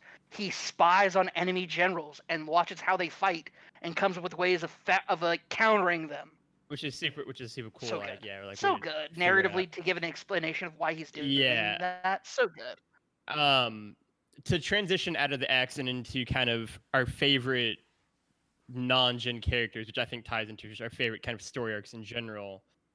Trevor, we'll go with you first. Who are your favorite characters and kind of favorite side quests you did in the game? So my favorite overall is going to be Lady Masako, but I do want to give a special shout out to, and I don't remember her name unfortunately, but the matron character that is at the household, and you kind of have like the one who kind of gives you the poison and kind of introduces you to her whole arc there where she's clearly going through kind of dementia and at the end of life kind of stuff, and thinking back and seeing you as Lord Sakai instead of Jin, and which is a little creepy. Yeah, definitely. But like Sad, really sad. the fact that There's she a little, has these, very touching and sincere memories that she clearly has also yeah, grappled with because, she had a love for him that it seems was reciprocated despite, the death of the mother or whatever. Like her whole thing is just heartfelt and beautiful. it And is. Jin just being there to let her kind of like relive it one Live last out time at those the end memories. Yeah. was a lovely kind of beautiful touch. Didn't it, and it doesn't like outlast its welcome. It also the fact that gameplay wise it's giving you the those fun tools of the poison dart and the psychosis dart or whatever that I always love in games like this where you can kind of like sick the enemies against one another. Like that's one of my favorite things in Yeah. the game. But yeah, Lady Yeah. Masako, like as one of your bigger kind of like story arc characters, I think is like right from the gate she like as a powerful strong woman in this very male dominated society, I'm drawn to that and I love kind of what she conveys. The fact that it's the actress portraying her is Amy Wong, or is Amy Wong from Futurama, Lauren Tom, the actress Mhm. who plays her. I loved that as well. That was just a fun little thing that I discovered like halfway through the game. But just her arc as a whole, and my favorite like Great. side piece of even that arc is the one where you like go off and find the thief that was the handmaiden or whatever that Lady Moscow Yeah. had a relationship with, that just adds like a whole other layer to her whole story. I just love pretty much everything with her. The reason why her husband threw her out wasn't because she was a thief, but because it was his wife's lover. Yeah, in all honesty, like the last mission or whatever where it's revealed that it was the sister all along or whatever, like that ends up being like the like least compelling aspect of that whole story I felt. Uh and it ends up like it feels like it gets really rushed there at the end where that's the big reveal and then boom you're at her Mm. doorstep. But I just her whole arc I really enjoyed, so Lady Moscow gets my Yeah. vote. Cameron. I, gosh, it's so hard. Because I love all of the characters in this game. Mhm. Um, and I kind of want to go through a couple of them here, but I will say, Yeah. I think as far as like impact of story and like performance, I think so Lauren Tom did it in English, but Mabuki Ando did it in or Andua, no Ando, yeah, did it in Japanese. Both are devastatingly impactful performances. Mhm. Um, her story is one of the most tragic Yeah. because her husband is the one who faces off against Khan at the beginning. Her sons die on the beaches. Her daughters and her daughter-in-laws and her grandchildren are betrayed by her sister. They're all betrayed by her sister to people who have a vendetta against the Adachi family. And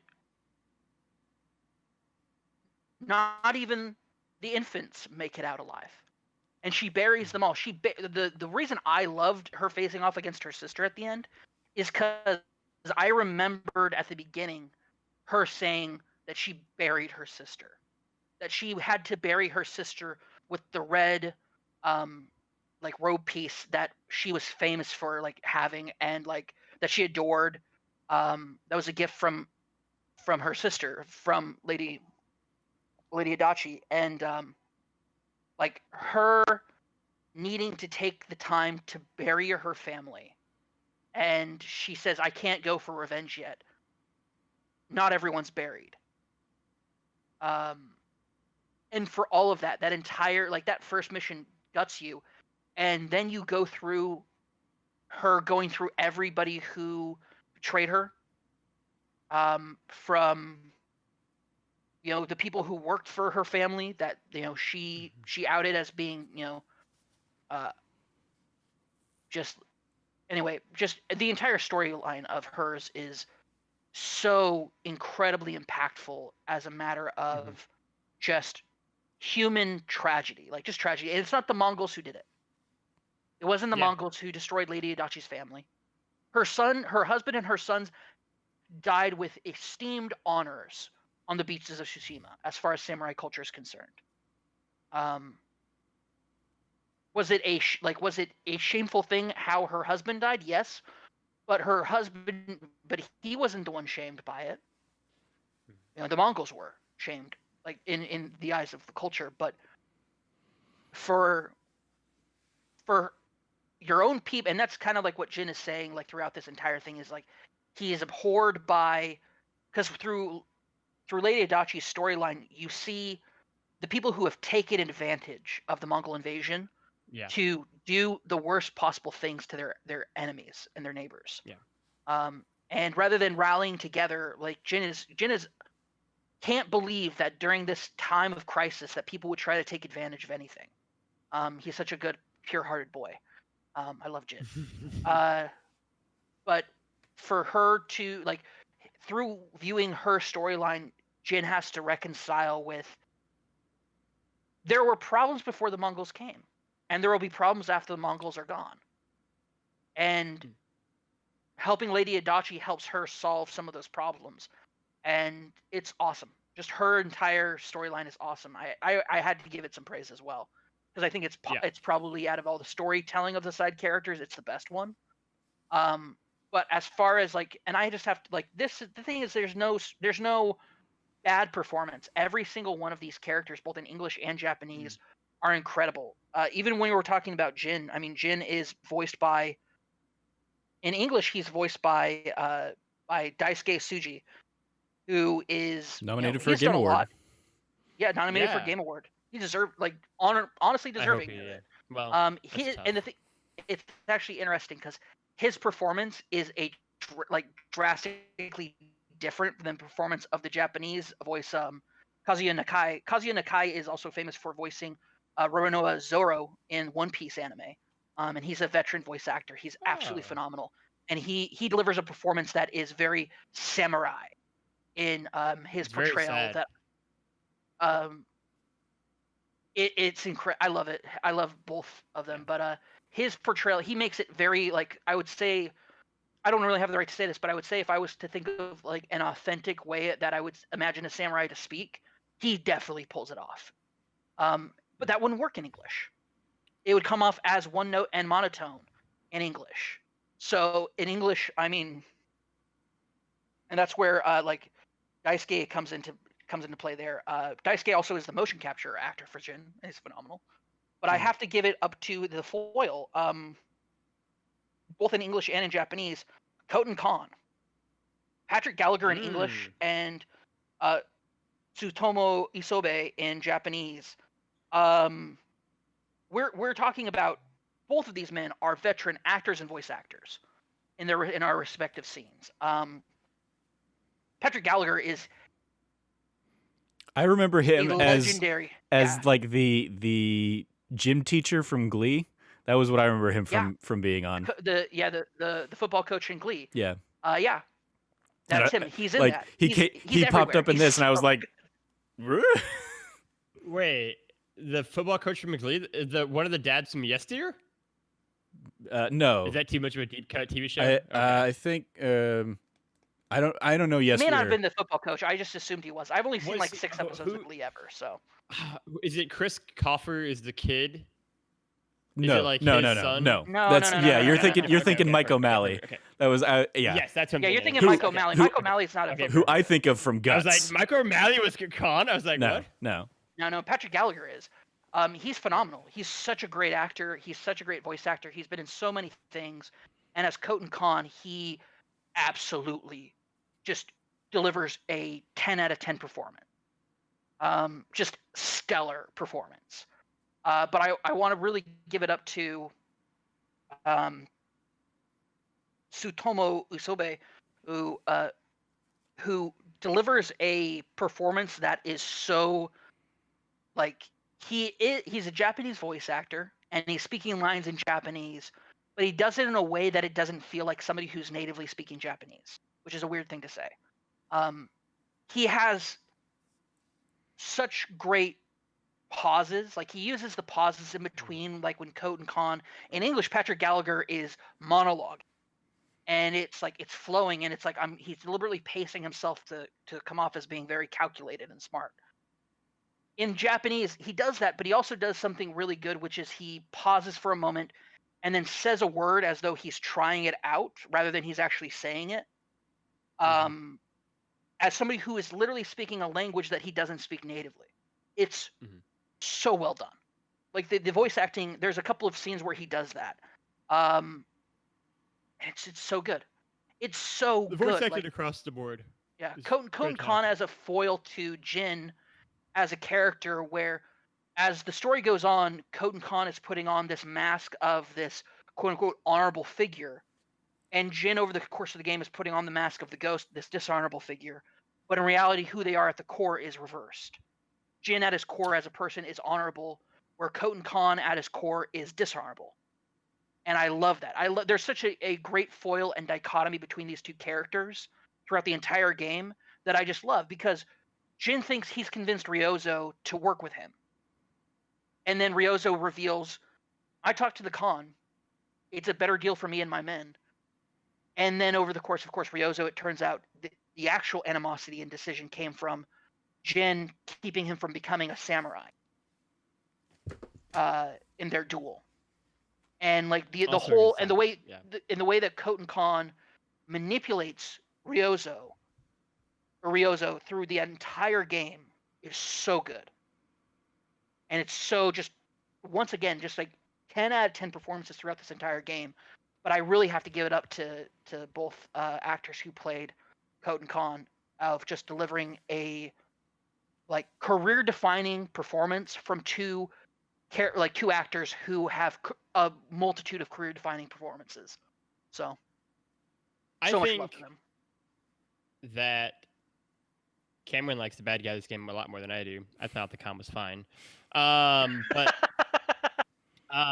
no, So I think I love Lady everything about Moscow- this game more than most people. I mean, this game is my game of the year so far. I mean, yeah, honestly, I'm the one who's probably lightest on this game, and I love the game, but Yeah. like with you two, like knowing that this is probably both of your game of the year, I'm like, well, this is probably going to be That Nerdy Site's game of the year at this point too. Yeah. Game's good, man. Game's Again, really there's good. still the last part. No, the last party won't win it for the site though. But no, don't you have to play that game, Spider-Man- Logan? I'm going to. Spider-Man Miles Morales could win it for the site as well. It's got an outside shot. But no, I mean, for me, right, like, I think Lady Moscow is a great, like, I think she's the kind of like side character who got like the most buzz when the game kind of came out in terms of like having a great arc, and it is great. She's a great character. The con is also good. But no, for me, and I kind of mentioned it earlier, like Nario's storyline to me, like it's just really fucking sad. Like it's just so sad. Like and like that's the one that for me that really hit, because like all the other characters around Jin, with the exception of like Yuna, are so much older than him. And here's a character who is like pretty much the exact same age, like is someone who before this all started wasn't, like, and before it started like wasn't a leader either, just like Jin wasn't a leader when everything started. Like they're kind of like growing into like these leadership roles together. They're kind of growing together and having to like deal with all of the trauma of just what is this island now together. And I think they just have it like a few different moments together where they just like have a conversation at the end of a mission, and every one of them landed so well for me. Like they're just such beautiful moments. And one of the things I like about that arc throughout the game is how unresolved it constantly is. How like they have these conversations about like how to get over things and how to kind of handle what's happening and how to kind of have some sort of hope. And then they'll end in both characters kind of like, man, I'm not there yet, so I can't really give you any better advice than that, because I'm not, like, Jin isn't fully there either, right? And so like I loved kind of this unsettled nature of it. I love the uncertainty of it. I love the kind of just unresolved like conversations they have throughout that arc. And then speaking of like, like the tragedy of Lady Zako's like entire family getting wiped out. Like all of the monks basically are just gone from his like group. Like his whole like origin, quote unquote, like is like horrifying. And so I think it's one for me of just the way that story deals with like grief and loss and trauma, and just kind of the darkness of everything. I just constantly find myself in love with throughout. And then his actual missions are like really fun too and engaging, and like you're kind of doing different things. And but yeah, just in terms of story, like I loved it throughout. I also want to give a special shout out to in Sensei Ishikawa's Mm. arc, Yeah, absolutely. We should have specifically mentioned that too. Yeah, when Tomoe gets introduced after 6 or 7 missions of her being built up as a character. You it is you get 7. Yeah, introduced to her in a very nondescript, because she's like acting as It's like kind of the a, trapper it's or kind of whatever. like a, And one of the things I really loved about that it's a mission little sexy. was that it felt like it could have very easily gone down that very common path where the audience knows who this character is, but the character doesn't. And so I loved that before that mission ends, Jin calls her out and Yeah. like knows exactly who she was and who she has been the entire time, and hasn't acted on her because she hasn't acted against him. Like, she has had every opportunity to kill him, thinking and we've been thinking that's exactly what she was going to do when we would meet, and the fact that she hasn't has like made him think that there's probably something else going on, something else is there. And so I love He picked on, yeah. I loved just her introduction Yeah. and how her mini arc of that arc ends up Mhm. kind of resolving as well. Tomoe and Ishikawa Sensei have a very, very, very cool storytelling devices that they're using, but Ishikawa Sensei very much is showing and is showcasing the hypocrisy of the samurai. The hypocrisy of the samurai code, their culture, and how it contrasts and how it actually hurts common people. Yeah, how it impacts Tomoe everyone. at her core is a survivor. Yeah. Yeah, and how the legacy and like how you are hearing about how you should be more like a samurai, but Ishikawa Sensei is extremely well regarded. But you find out little tidbits. First, you start poking holes in his story, and he starts trying to and then by the end of it, when everything's out, like Jin tells him, like, you can't justify any of this. Like, you're on that, like, you told me she's like all these problems, all this trauma and trouble that she's causing, but you've done it, if not worse as well. Like, you're a hypocrite. And Ishikawa Sensei just says, like, you don't have the right to judge me. You're jumping around, stabbing at people from shadows, poisoning people. Like, you're no better. And it's like, it's this great, like, it's this awesome dynamic that develops between the two, where before it was like Jin was like, I revere you, you're an incredible samurai, you like, I only spent like 3 days with you, but I learned so much about the bow and all this stuff that's built up as like, well, Ishikawa Sensei is a very respectable person, he's so well regarded, people adore him. And then it turns out he's not that great. And it's that bringing that this character that was on a pedestal at the beginning of the game, and bringing them down to earth in a way that was so well done and so realistic that it's just, it's so good. Like, it's so good. Like, in the performances by, and I'm going to pull this up because they like, I 100% am going to start doing this now. Let's see here. Both by Francois Chow in English and Shigeru Chiba in Japanese. Both incredibly, like, really good voice actors, but their performances are just absolutely stellar as Ishikawa Sensei.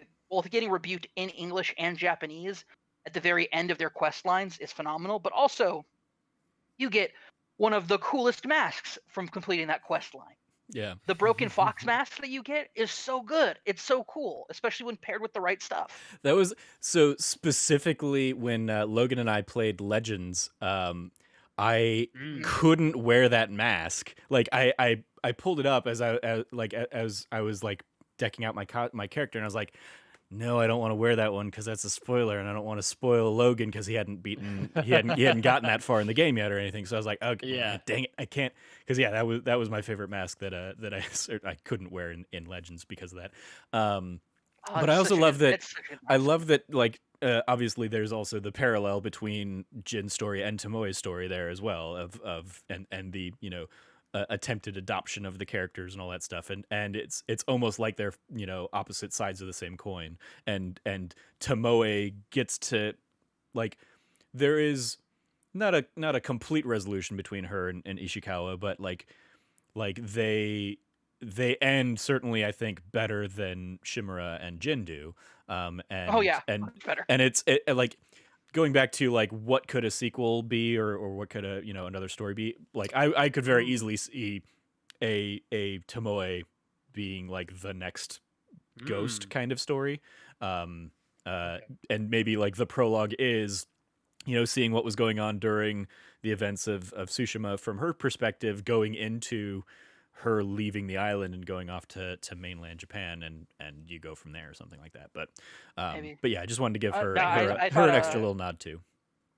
she was a cool like late introduction to like this very femme fatale character.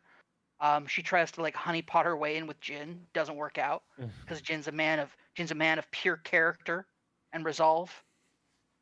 A good boy, as Good it were. boy. Sure.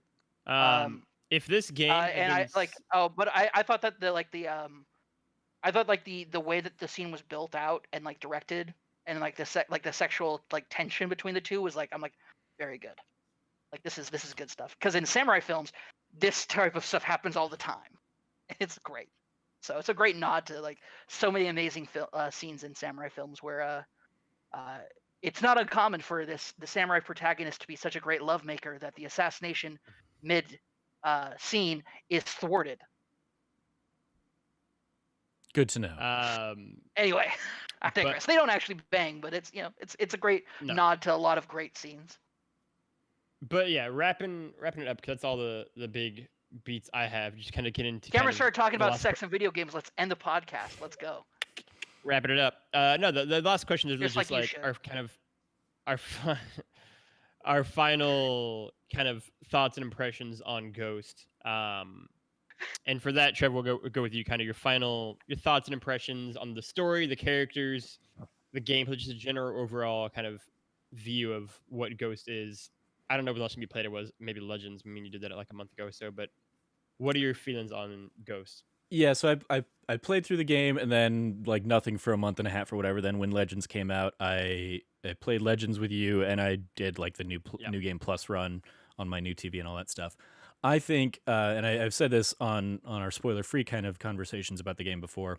I think Ghost is like by a mile the best Assassin's Creed like game that is out there.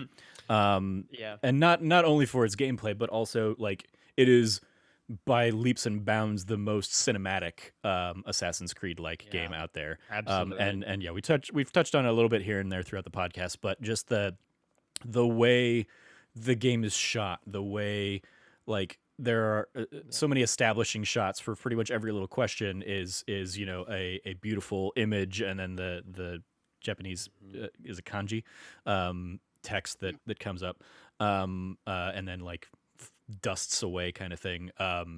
Like those moments and the visuals of this game and the colors and the vibrancy, like they all go together to make such a beautifully profound kind of package that ultimately I certainly still feel like I'm probably just not as high on this game as you two are, because at the end of the day I just have preferences towards a few other things this year over this.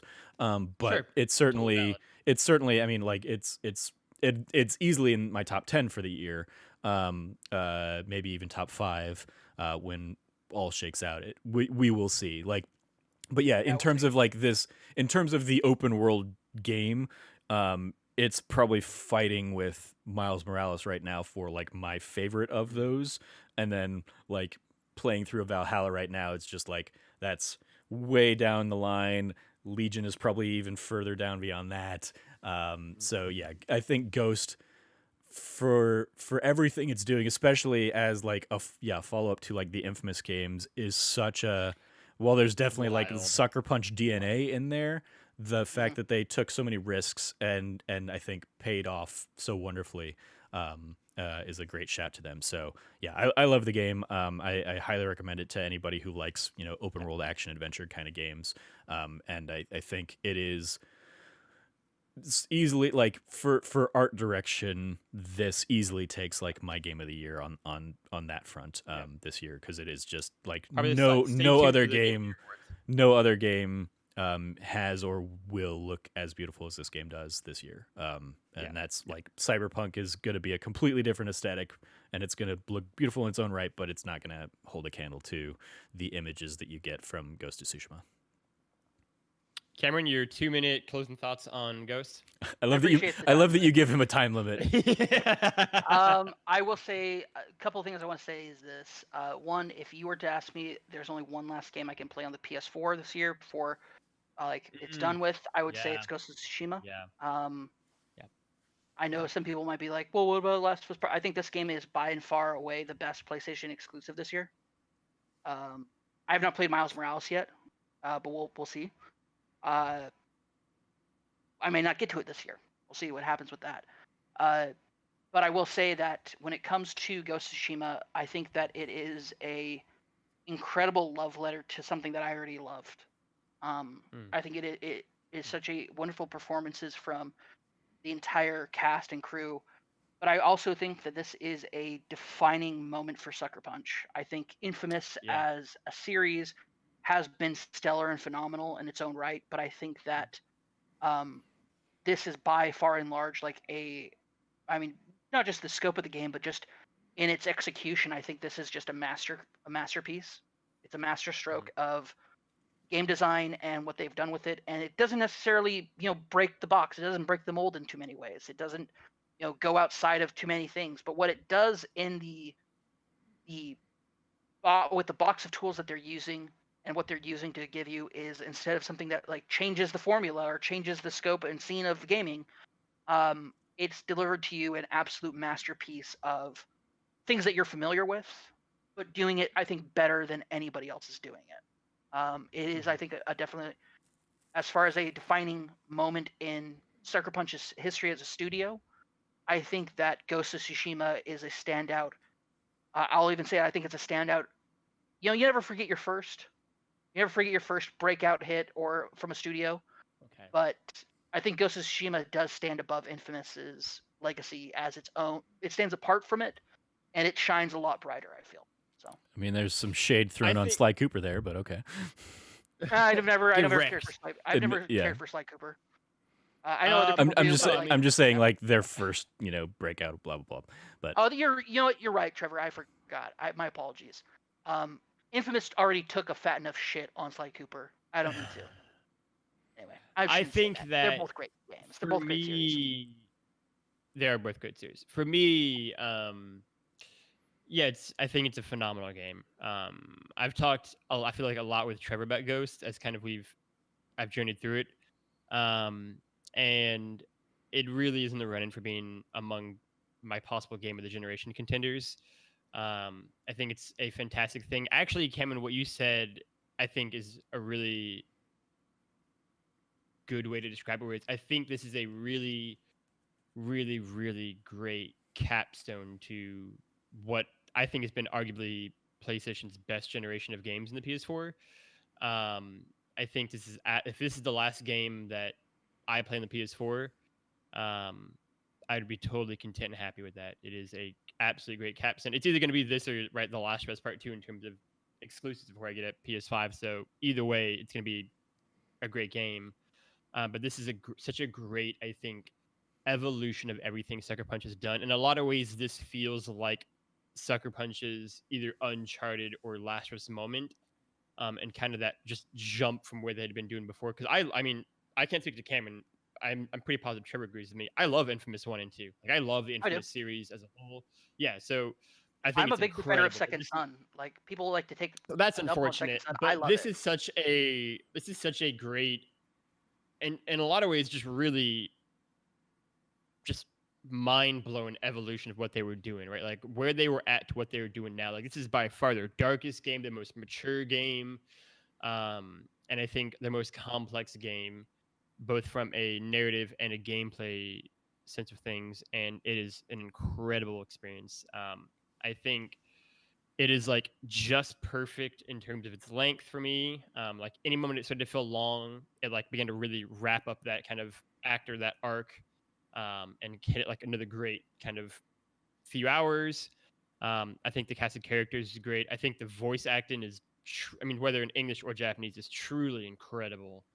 Um, and it is just it's one of the most positive things I can say to it is that I'm someone who I appreciate, I respect, I like open world games, but I rarely just fall like head over heels in love with them. And I've just utterly fallen in love with this game.